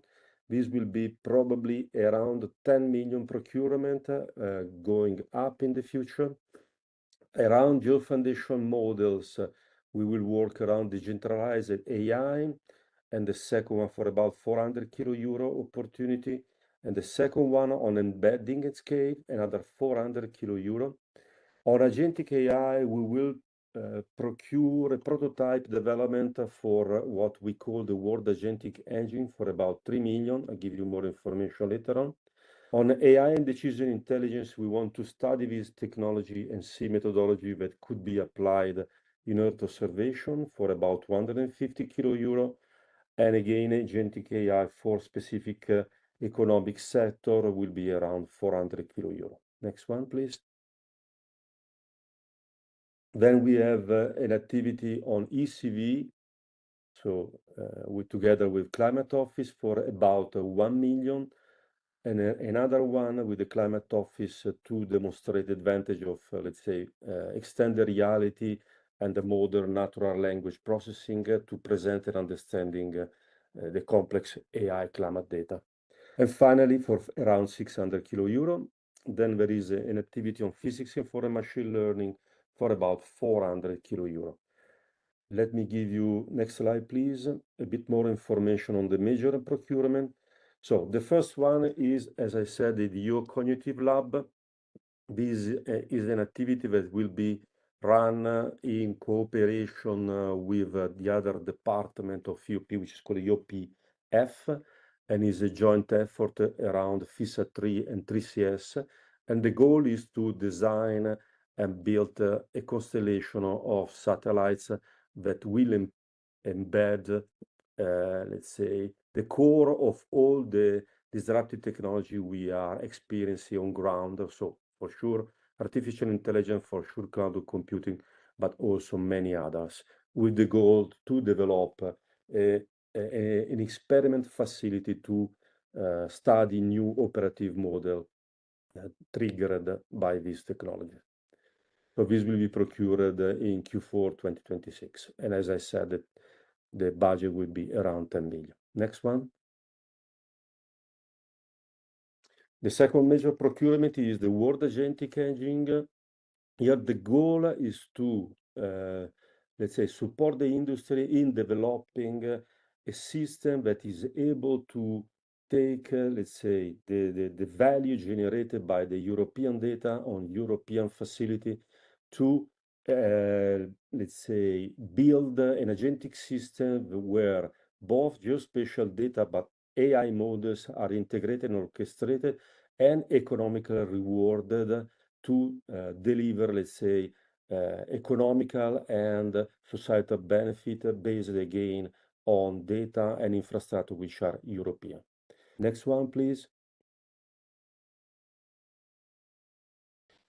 This is the activity around generative AI for ECVs and non-observable ECV. Here, the goal is to use generative AI to fill observational gaps and simulate climate data which are missing from the current, let's say, assets we are flying, and also generative AI to generate ECV which are not measured by satellites. And this will be a procurement of about 1 million. And I think this one is one that conclude my contribution.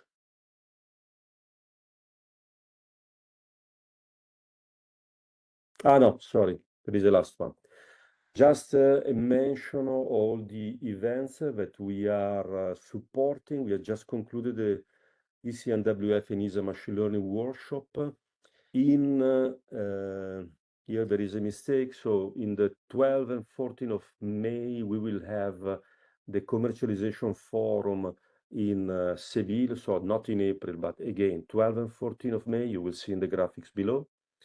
We are running the ESA and NASA International Workshop on AI Foundation Model in May. This will be in Huntsville.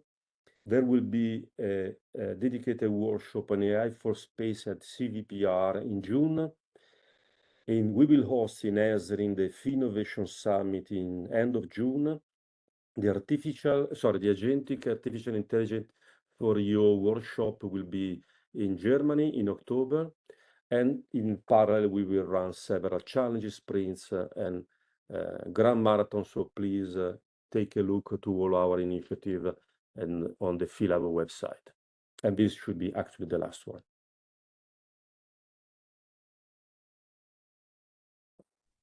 Okay, thank you very much, Giuseppe. So I'll take the second part of this transversal activity, which is called digital enablement. But again, here for people who are long time already with ESA, as said before, we're in the transition phase. So this is Earth Action.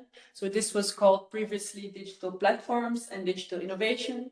And now it goes with digital enablement. I hope it encompasses the term of what it does.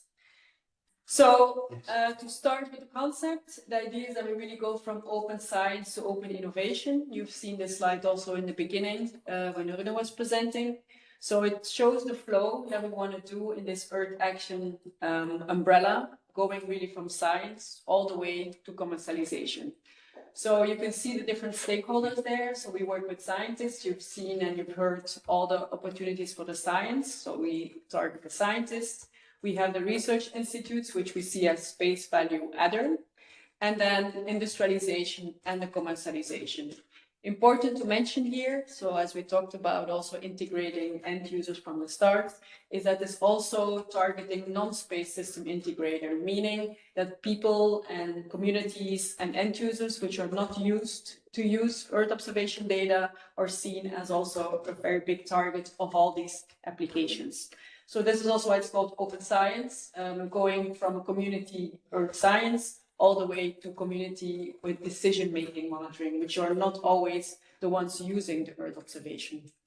So if we look at the science part, we do have Earth Code. So some of you are already working with it. So it's a reusable science repository for R&D, so under the open science.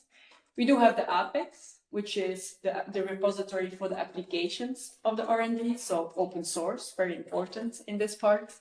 And then the information factories, so there actually has been a call at the end of last year, which are operational usable information products for open innovation. So all this is embedded on the network of resources, the famous NOR, and interoperability of these building blocks. So the idea is to share, collaborate, and execute the environment for the last mile. So also this is linked to the Copernicus data space ecosystem and the national infrastructures. So what this really wants to do is to bring R&D and applications really to the last mile. So enabling the access also. So what are the opportunities for this year? So the core activities is really the evolution of this European network of resources, so this NOR, to really provide services for Earth Action goals for the science community.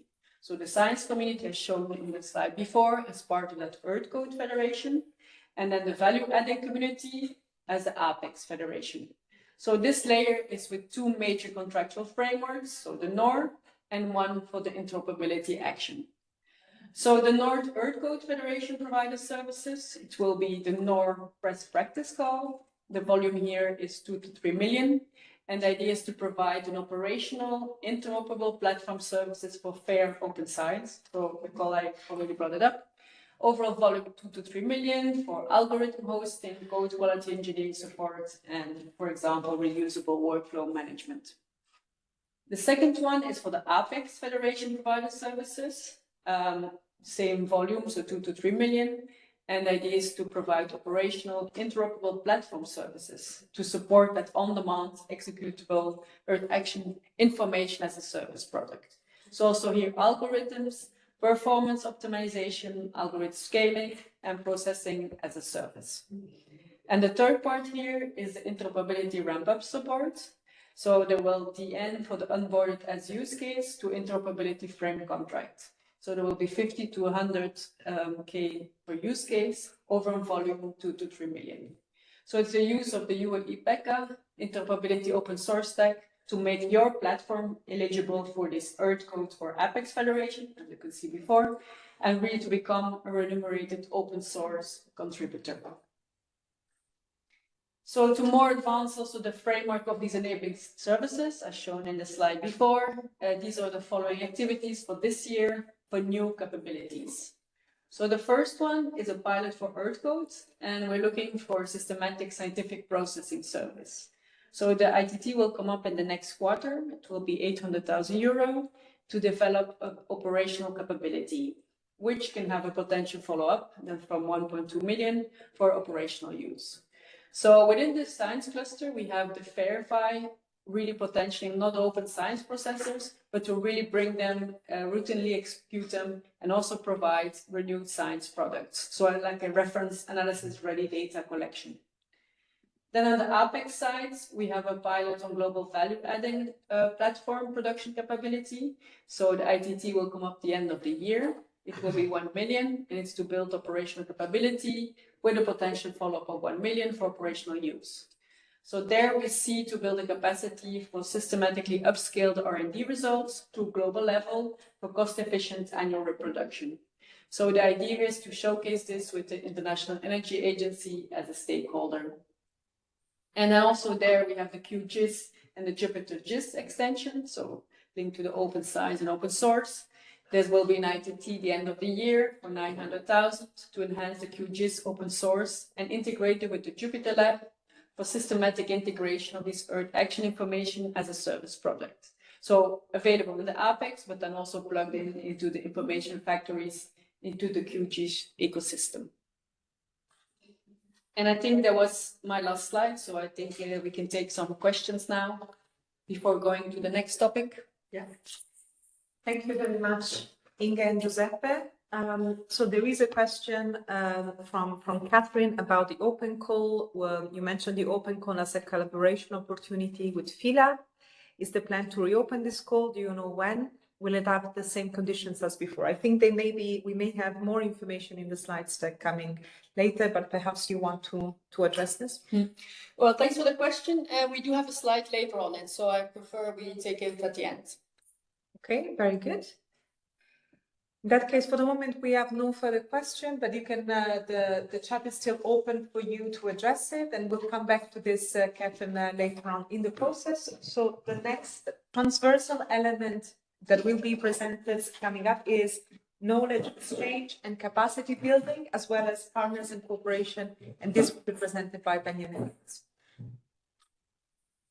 Good morning, everybody. My name is Benjamin Witz. I'm the head of the long-term action section, and I will guide you through the next two chapters, let's say, also with the cooperation of Inge. So knowledge exchange and capacity building, and then the next sector about partnerships and cooperations are both essential parts of our Earth Action vision, how to make sure that all these beautiful activities you're seeing or have seen presented will be also having the maximum outreach and uptake in the end by the end users and the community at large. So if we focus here on the knowledge exchange and capacity building, you see here kind of what we call an empowerment path to come from what we have as solutions, and you've seen many of them presented here today, to something which will have eventually a full operational uptake. And you need to go through that 2 different stages. I think many people of you know about that. We need to not only make that available, you need to also make people aware of it. You need to make people understanding how to adapt them, and then finally going to an adoption part. And for that, we do need this kind of capacity building and also making this tool available, and that is the knowledge exchange between different type of user communities and stakeholders. And that is where we'd like to try to focus on this transversal element. And one part what we want to do here in supporting in the New Earth Action procurements, that's the first opportunity we're talking here about in 2026. We want to address this through regional capacity development programs. And here we are focusing on 3 different regions: the Africa, Asia, and Latin American and Caribbean. In the Africa region, EO Africa is already a long-standing activity. It comes from the 2000s years, so it's like about 20 years old engagement with the continent. But EO Africa is the one which is ongoing, very much involving the African Union Commission with the new African Space Agency, but also the national space agencies, and very much also engaging with academic and research and development activities and entities in Africa. That has been very successfully and will be extended now for the next years. The same thing we know starting in Asia and Latin America. In all of these 3 activities, we engage with regional and national stakeholders. I could list them if you have questions. In Asia and Latin America, we have also the activities which is co-funded or funded by the DG INPAS. So there is already a very good ground to build on, and we work with the regional and national space agencies as well. All of them are supporting developing training materials, supporting online and in-person training capabilities. There will be research and development kind of tandems, similar to what EO Africa is already doing, but extended, but also some engagement with the private sector. So that is being now scoped. Each of them have a 4 million euros budget, and the ITTs are coming out in the second half of 2026. Going further, you have seen we have already a lot of different knowledge management and exchange tools. I just quote the Earth Code, for example, or the APEX. There are different type of activities which are ongoing, and they're very strong for different communities. What we would like here to propose is the Earth Action integrated knowledge management and exchange with the global Earth Action Knowledge Hub. And you see there is kind of building on what is existing, integrating them to have different distinct user communities addressed, but using also the latest type of technology, like with an AI assistant or on consultation rooms. These things will hopefully help us to bring the most efficient kind of access and use of all the different tools and knowledge we are developing. So that is the knowledge hub, and here we invest quite a significant amount of money, 5 million euros over the next few years. It will come out as well in the probably before the summer still, but Q3 is still possible. additional on the capacity building activities, there's a dedicated science promotion and competence building activity that's really is focusing on the science community. And here there's training material development, trainings, support, also some communication activities, all for making sure that you could use, for example, the Earth Code activities to work together as a science community. So that is an ITT first for 300K, and then it could be followed up by a 600K euros for a full rollout over the next 2 years. I now come to the partners and corporations, and we will take questions at the end of these 2 sections, because I think they're really very much connected, and the questions should be kind of overlapping possibly.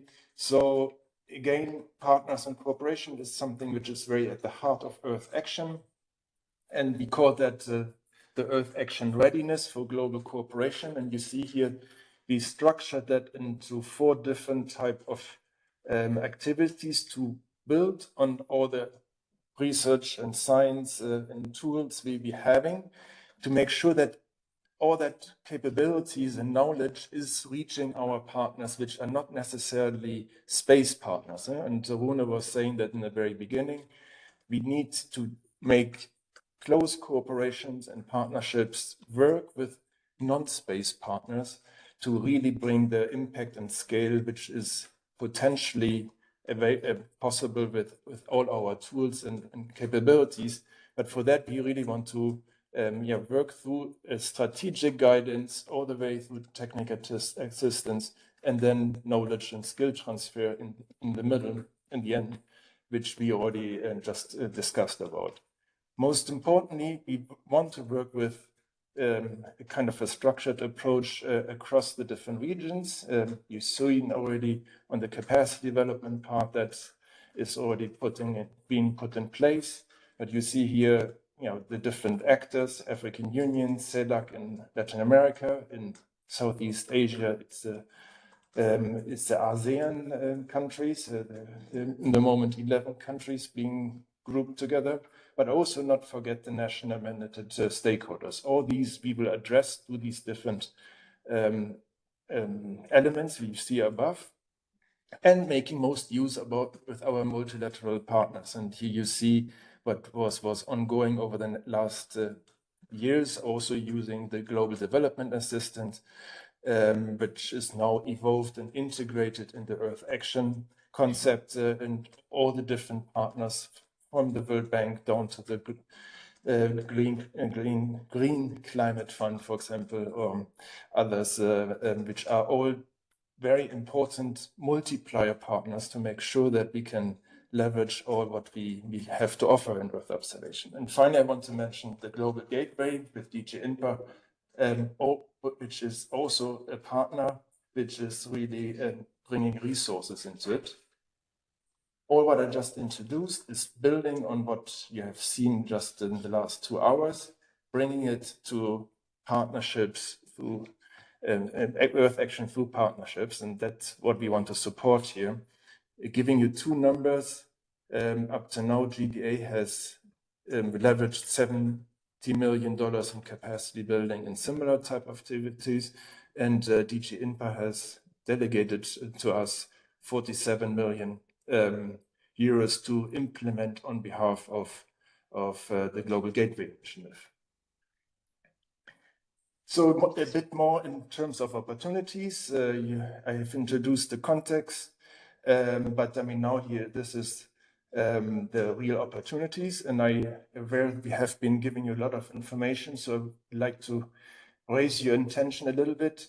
I would call this the 30 million slides, because that is pretty much what it will be here presented. We're investing significant resources to make that work.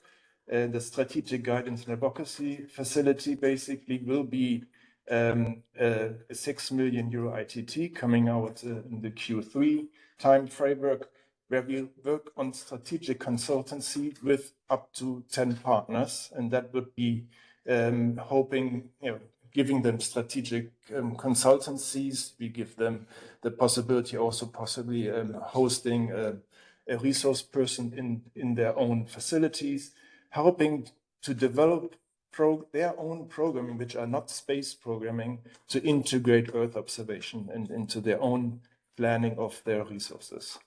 So that is the strategic part. Then there's a more technical assistant foreseen, which is really working with similar partners, but not necessarily the same, to help them on an ad hoc level to integrate the different solutions into their operations. That can be national, but it can be also regional scale type of partners, where we want to have a whole pool of Earth observation experts standing ready to support them in a very timely level. And here we also think about quite some resources, 10 million euros, but it's a large framework contract for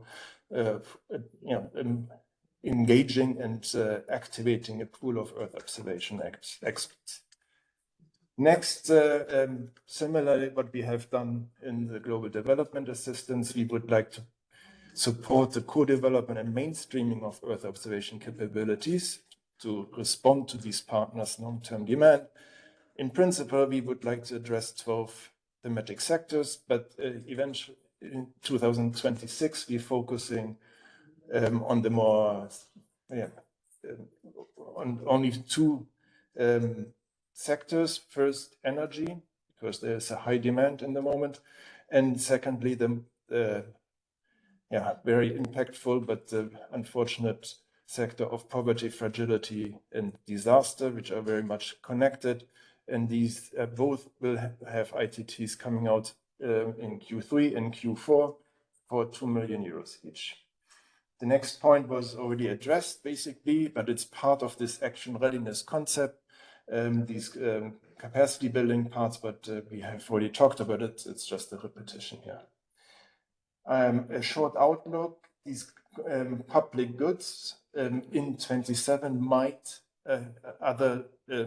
will address other or additional thematic sectors, but that is fully pending what will be discussed and approved by member states in the Earth Action Work Plans upcoming. So this is just an outlook and possibility.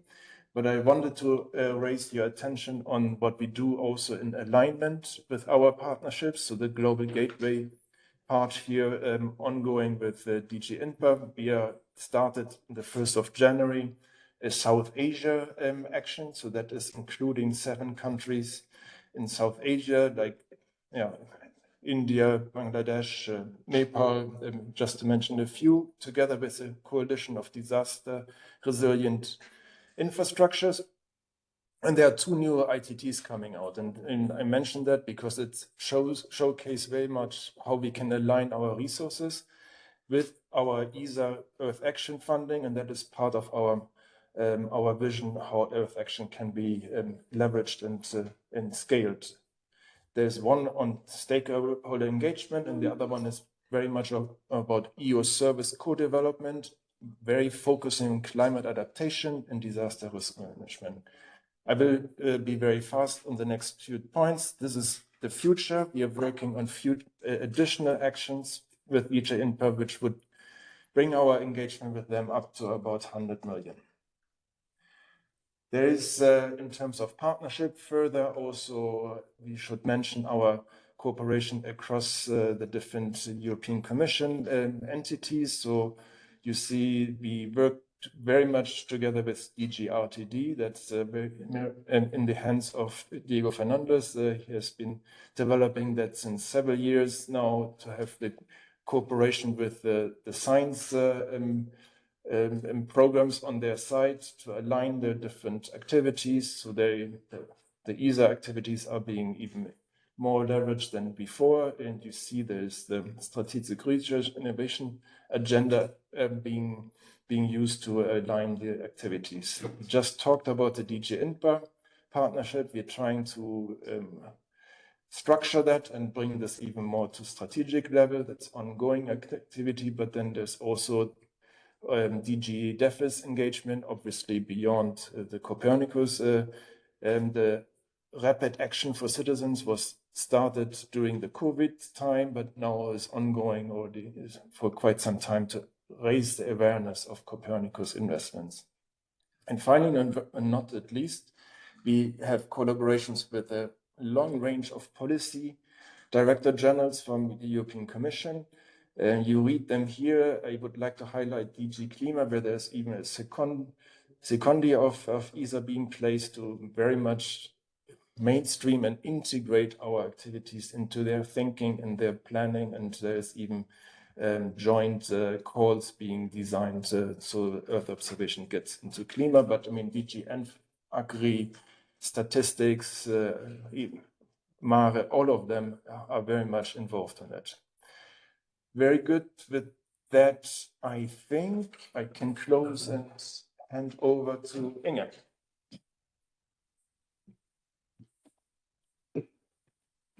Thanks a lot, Ben. And I have a few last slides also to make some publicity on some of the work and collaborations we do with partners. So one thing I want to mention, as you have recalled for people who follow this webinar from the beginning, there was quite a topic on enabling policies. And in that framework, and also linked to the main idea of Earth Action, of really having the active involvement of end users from the start, is this integrated policy expert scheme. It's newish because it was launched in 2024, but new in the sense that we're still having some practical hiccups from here and there. So we're starting to implement it. So here's the link. The main idea is to have an integration into the ESA team so that we do have policy people really embedded in the ESA facility. So to co-work on joint projects. So really to have a collaboration. It starts from 4 months to 2 years. And then the idea is to really on a mutual agreement. So the people remain in their host institution, but then ESA assumes the covering the additional cost. So this is also the email to contact. And so who we target is really all kind of policy experts from international and European organizations, national, regional, local entities, multilateral conventions, civil society, and indigenous society. So we really see this as a mutual benefit. So to have a synergic action on a specific project rather than only having the community-based involvement or through TO involvement in a project, but really co-work in the same space. So it would be hosted then in Ezrin, but we're looking maybe also to open it up in other establishments. And then finally, and there was already a question on it, and we do get a lot of questions on it because this is a very popular mechanism, also by member states, and I know also by the community. So I know a lot of you is very interested in this. So the Earth Action Open Call. So the scope, so before it was in block 4, now it's really on departmental call. So it means that it really covers all elements of Earth Action. So this is the whole pillar 3 of FutureEO. And the core of activity is really innovation. So innovative Earth observation data exploitation. So the implementation will be a single proposal type. We foresee hopefully 3 submission batches per year.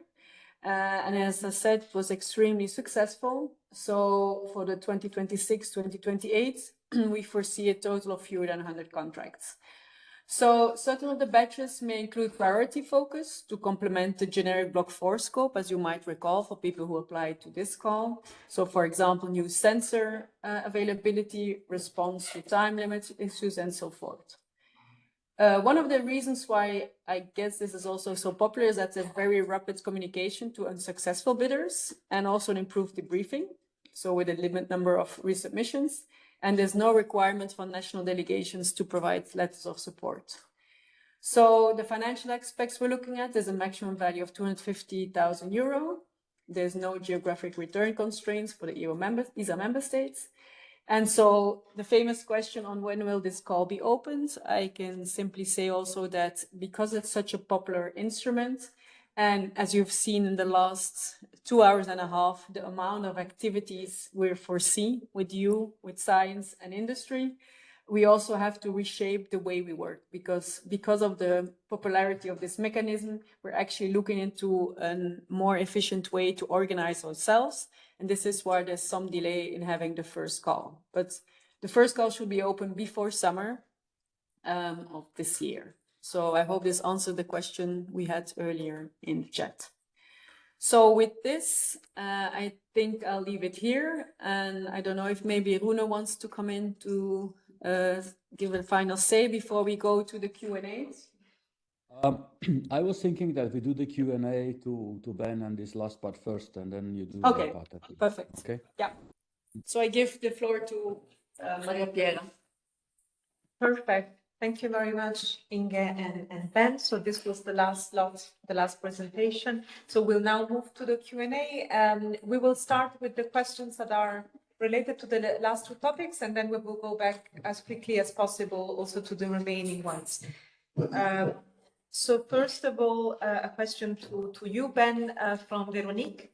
Will there be new ESA GDA projects in 2026 and 2027, and which will be the teams? Okay, thanks for that question. So first, GDA is now integrated in Earth Action, so that there will be no new GDA activities. There is still GDA as a program, well, kind of continuing until 27. But I mean, there is no new calls dedicated for GDA. In Earth Action, you have seen now we have kind of integrated the lessons learned and the things which have been working very nicely in GDA in the Earth Action context. That is saying that we continue, but we also extend type of activities on GDA. I think your question was very much focused on the type of thematic activities we have been supporting under GDA. And there the answer is basically what I was presenting for 26. There is the energy sector foreseen and the poverty, fragility and disaster sectors too, which are grouped into one. So two kind of thematic projects under Earth Action addressing the typical partners we had under GDA. Perfect, thanks a lot. I'll follow up with the questions that are focused on each topic. So a question from Christina. Are strategic partners sampled across all type of institutions, or are you targeting specific size and type? It's to you. It's to me. It's to me.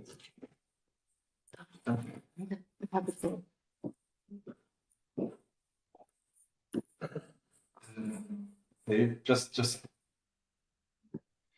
so it's, I mean, yes, strategic partners. I mean, I have not listed them all in detail, but I mean, we focus, since we're going outside of Europe, we focus on the development cooperation type of partners, which are multiplying our efforts. That's the one part, so the international finance institutions, but also, for example, the Green Climate Fund and other type of climate financing funding organization.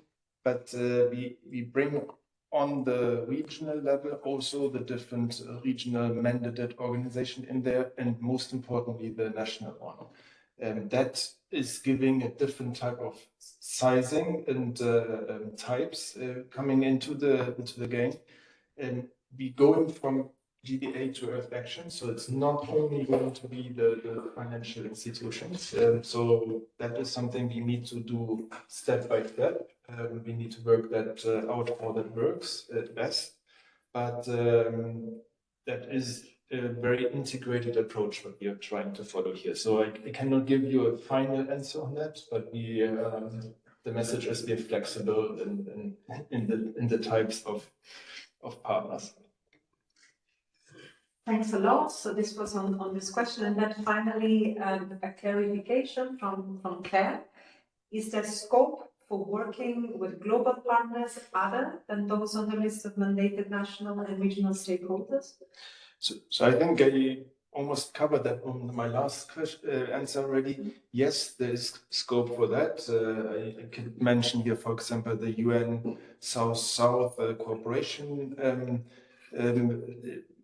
Well, it's an organization which is working across from South-South corporations. That is a global partner. We just onboarded recently, but UNDP is another one we're talking in the moment. But I mean also UNEP, other UN FAO we have since many years. Stole Inge from FAO. So I mean that is already very much ongoing partnership. So yes, global partners are and will be very much in the focus. Thanks a lot. So for the time being, that's all of the questions, Spence. you can breathe. We have I'm going backwards. We have a question from Eirini. Is there an established timeline for when the Simul Earth extremes and GeoAs and outputs will be published? So perhaps Diego, you want to very briefly mention that answer to this?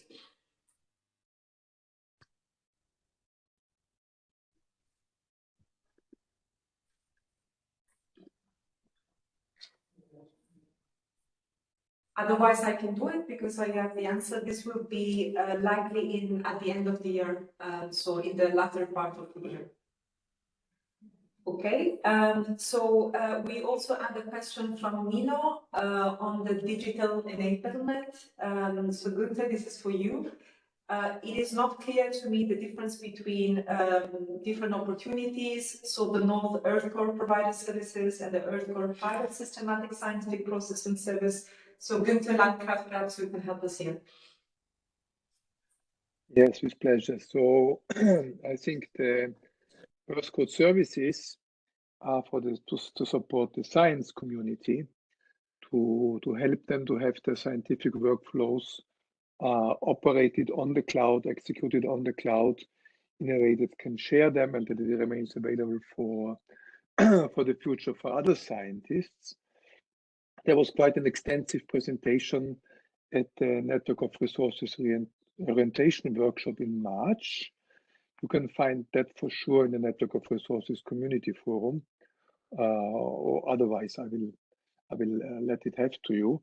So these services are, I mean, the support that the scientists may need is engineering support to get their workflows reusable, executable, scaled, the code quality so that really someone else can use that, and generally all type of aspects to have their workflow hosted on the cloud. And in particular, we support 3 specific interoperable environments, which is the OpenEO, the OGC application package, and all of the Python PanGeo stack, so Jupyter Hub and these kind of things. As Inge presented, for the providers that do not support any of these 3 stacks, they can be onboarded as a use case in our interoperability framework to get qualified for at least one of these stacks. So we would assume that this kind of services providers are more or less ready to provide them today. The other aspect, the other thing, the systematic processing service is something that we hope will be a new service that the industry can provide to the science community in the future. And it is about our science projects, usually for one specific scientific product. They cover 1 year.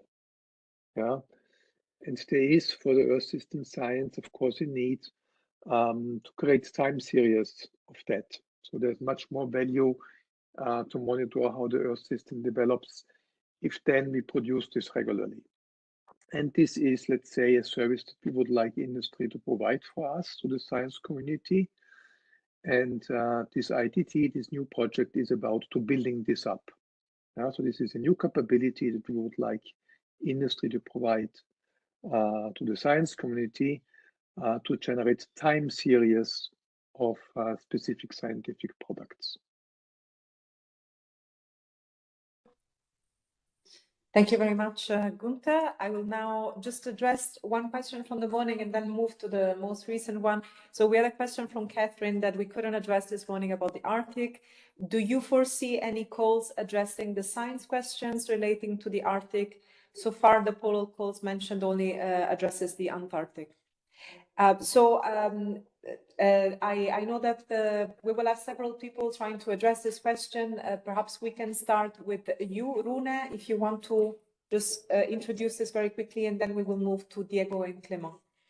Okay, so I just wanted to state here up front that the fact that we mentioned specifically the Antarctic doesn't mean that we are forgetting about the Arctic. On the contrary, we are really working strongly on a very focused preparation of activities for the Arctic, including even the potential of a center specifically targeting space for the Arctic region to be established in the coming years. So my colleagues, Diego, Clément, and so on, will answer in detail on the science content, but I just want to highlight that there is a lot more coming regarding the Arctic. Diego, maybe you want to continue?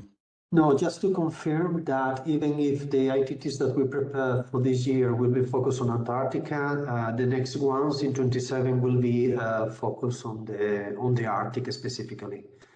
We will have in September a polar meeting. We will invite all the community to discuss with us priorities, and as part of that, we will identify what could be the main topics to be somehow brought together to the ITTs of 27 on the Arctic specifically.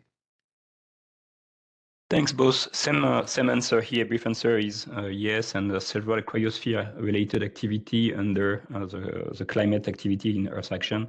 We look at both Arctic and Antarctic. If you look at sea ice or ice sheet, for example. Thanks.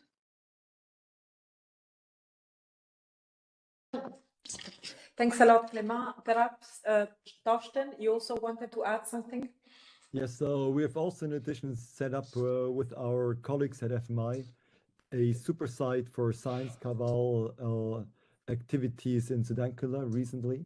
And also this is an opportunity for the science community to basically use this as an infrastructure also for their purposes.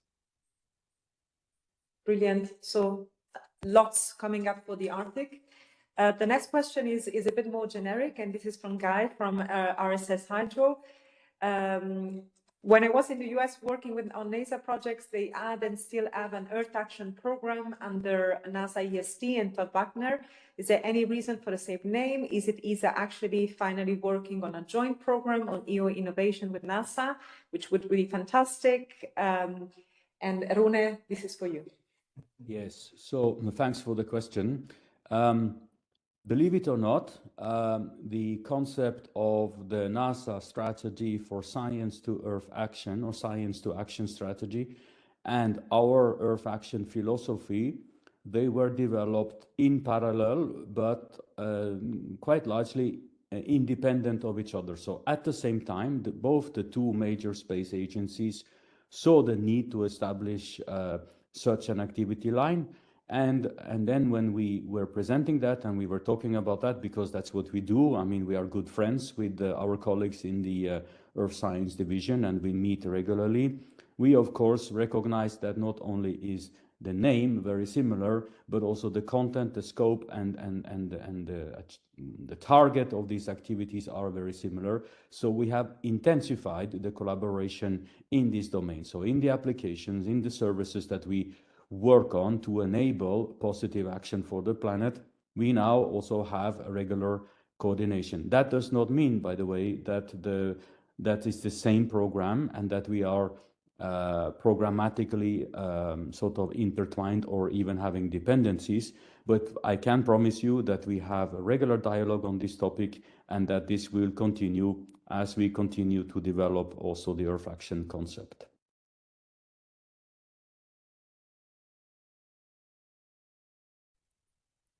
Thanks a lot, Rune. We have another question from Alex regarding the second phase of the Africa-EU Space Partnership Program. Do you already have an idea of targeted thematic sectors or countries of interest for this phase? So Ben? Yeah, thank you for that question. And we are in very close exchange with DG INPA on that design of the next phase. Just as a background, there is a 55 million second phase already foreseen. So the funding is available. It will be implemented across ESA, EUMETSAT, ECMWF, and the African Union. But I'm not at liberty to give you much more details in this moment. Beyond that, we agreed already that it will be very much at the interface between like kind of mature services going into something which is supporting long-term uptake and investment. So that is, it's not going to be a lot about new things. It's about something to actually to roll out. No, but I cannot say much about topics and countries in the moment. We do have an ongoing discussion, but it's not the right moment for that. So you will bring this in September to program board. So at that point of time, there will be more information available. Perfect. Thanks a lot, Ben.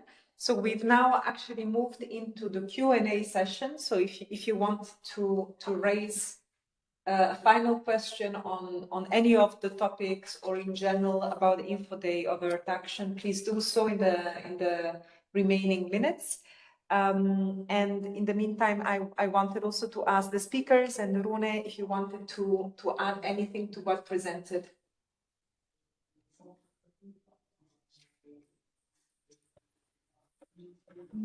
Well, I prefer the remaining questions first, and then we can see what needs to be added. Yeah.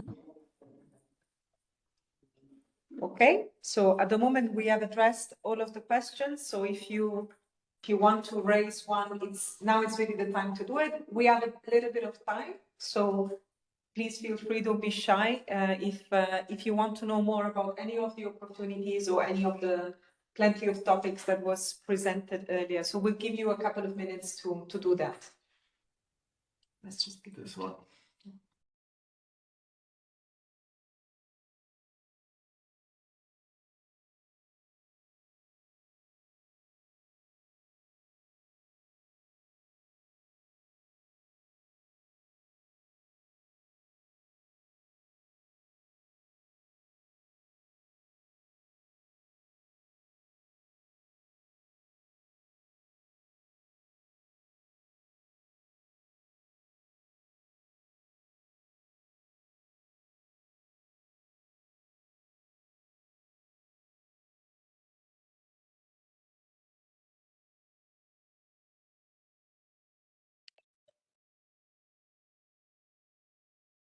I see there's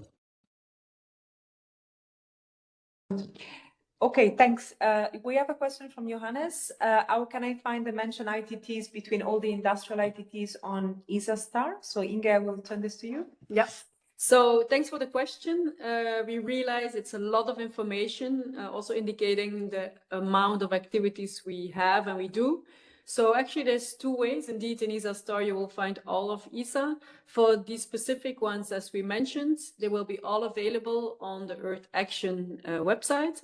But for the moment being, there's a website called EO for Society. And so there's a section on opportunities. And so all the upcoming NITTs are grouped there. So we foresee for the Earth Action ones, we're going to group all of them on the website. So it will be easy for you to have access. Now, the other thing you can also do, and I want to mention it here, is that we have an RSS feed. So if you want to be always notified about new opportunities, please enroll. So then you will be always up to date. Thanks, Piera. Thanks a lot. We have another question from Boglarka. Can you share more details about the advanced water management project in Central Europe? Diego, if you... Gordon. Yeah, so this is following on from a Pathfinder that's going on just now. So that will be, that's looking at prototype capabilities and user requirements consolidation, and that will be made available within the next 2 to 3 months. Thanks a lot, Gordon. We'll still leave you a few minutes to text your questions if you have any.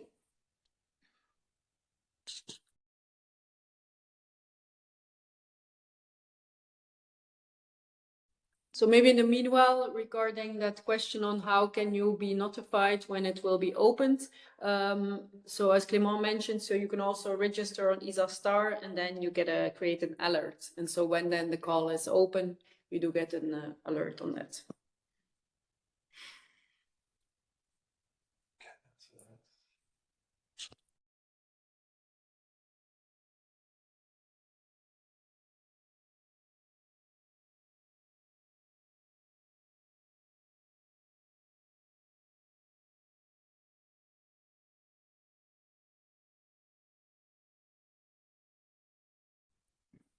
Okay, so we have a couple of questions from Beatrice. On the list of the global EU public goods sector, it is stated that 12 thematics, but I can only count 9 unless they are separated ones, or are there additional ones not listed here? Ben.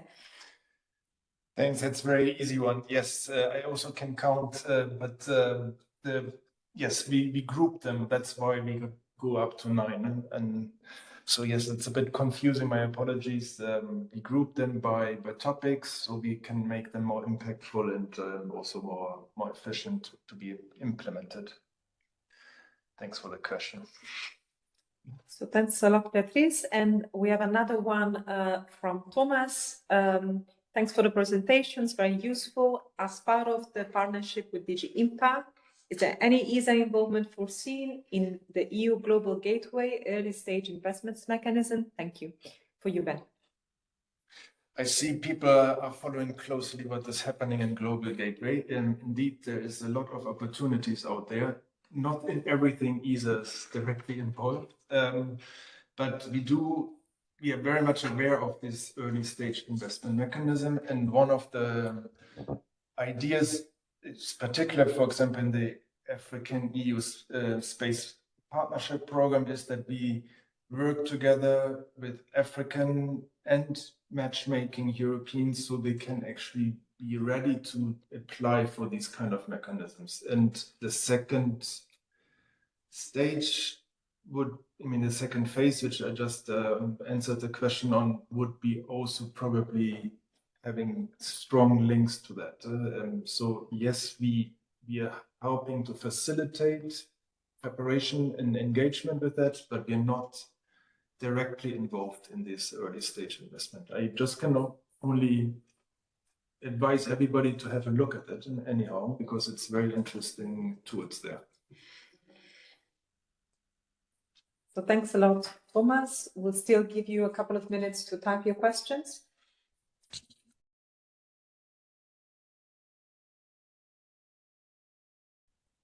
And also a reminder, you can still book B2B slots, as you can see in the chat, where there is a link to the B2B slot kindly sent by Sabrina Lodadio.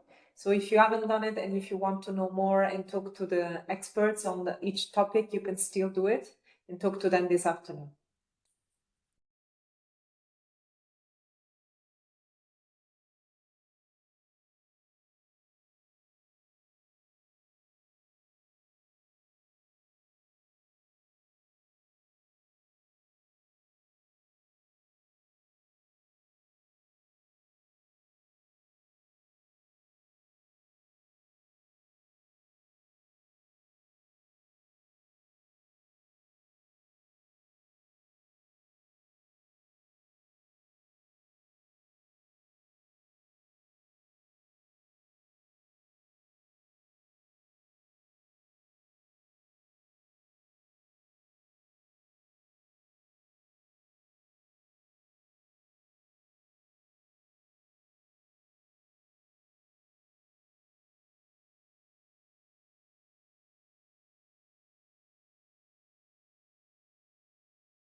Okay, so you will still have the opportunities to get to know the topics and speak with each presenter and each expert in detail at the B2B. So thank you very much for following this session and for your interest and for your questions. We will now proceed to wrap up the morning session. So Rune, giving you the floor. Yes, so first of all, from all of us at ESA, a very big thank you to the several hundred people who have participated in this morning's information day. We are very happy to see, let's say, first of all, massive interest, very intelligent and focused questions, and good focus on the activities that we are proposing, and that promises very nicely for the future. I'd like to highlight that what we have presented here are the opportunities mainly for the year 2026 only. So we are having a formal process with the member states that are funding us, where we will discuss the strategic progress of the Earth Action pillar before the end of the year. And of course, there is also a process whereby we need approval for the work plan ideas also for the subsequent years. So we will have info days also for subsequent years, where we will be able to build on what we have seen here, what we have set in motion, and how to carry all of that further. Another thing is, there's been a recurring question. Yes, we will share all the information from this meeting. So all of you who participated, everyone who has registered will have access to this information. On top, we will communicate and continue to communicate on these opportunities with the community on the relevant web channels that we are using. We are also in the process of introducing better, if you will, the Earth Action narrative more strategically also into the communication and outreach approach. So you will see in gradual evolution of the Earth Action, let's say, domain under ESA.int, where we will start communicating with these things as well. And not to be forgotten is, of course, that the official mechanism for doing business with ESA through ESA Star is something that is required for all of you to be aware of. We have placed an introductory video on that for those who are new to doing business with the agency, also on the meeting page for the present event. But there are tools and solutions available also from ESA Corporate to support in this process. So this is the beginning of the dialogue with all of you for Earth Action. We will continue to talk in all of the events, in the workshops, in the co-design, co-development type of discussions that we will be having, and for sure in the context of the projects and the procurements that we will be doing and the activities that we will carry out together. That, I think, brings me to the end of this morning, which means that we will take a break now, between now and 2 o'clock, when the B2B meetings, also called speed dates with the program managers and the people behind the specific activities will start. And I encourage every one of you to ask all the questions that you may have specifically to the upcoming opportunities in those occasions. And as was just stated, there might still be 1 or 2 options left for those discussions, for those who have questions at the end of all of that. With this, I'd like to thank everyone for the plenary session here online. I think the forum worked very well. And again, thanks a lot. And we look forward to continuing this dialogue and doing business with all of you. Thank you very much, and see you soon.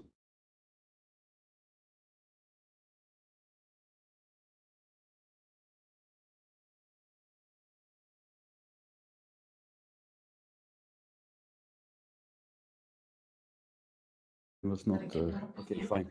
But I'll see you soon. Yeah. See you. Yeah.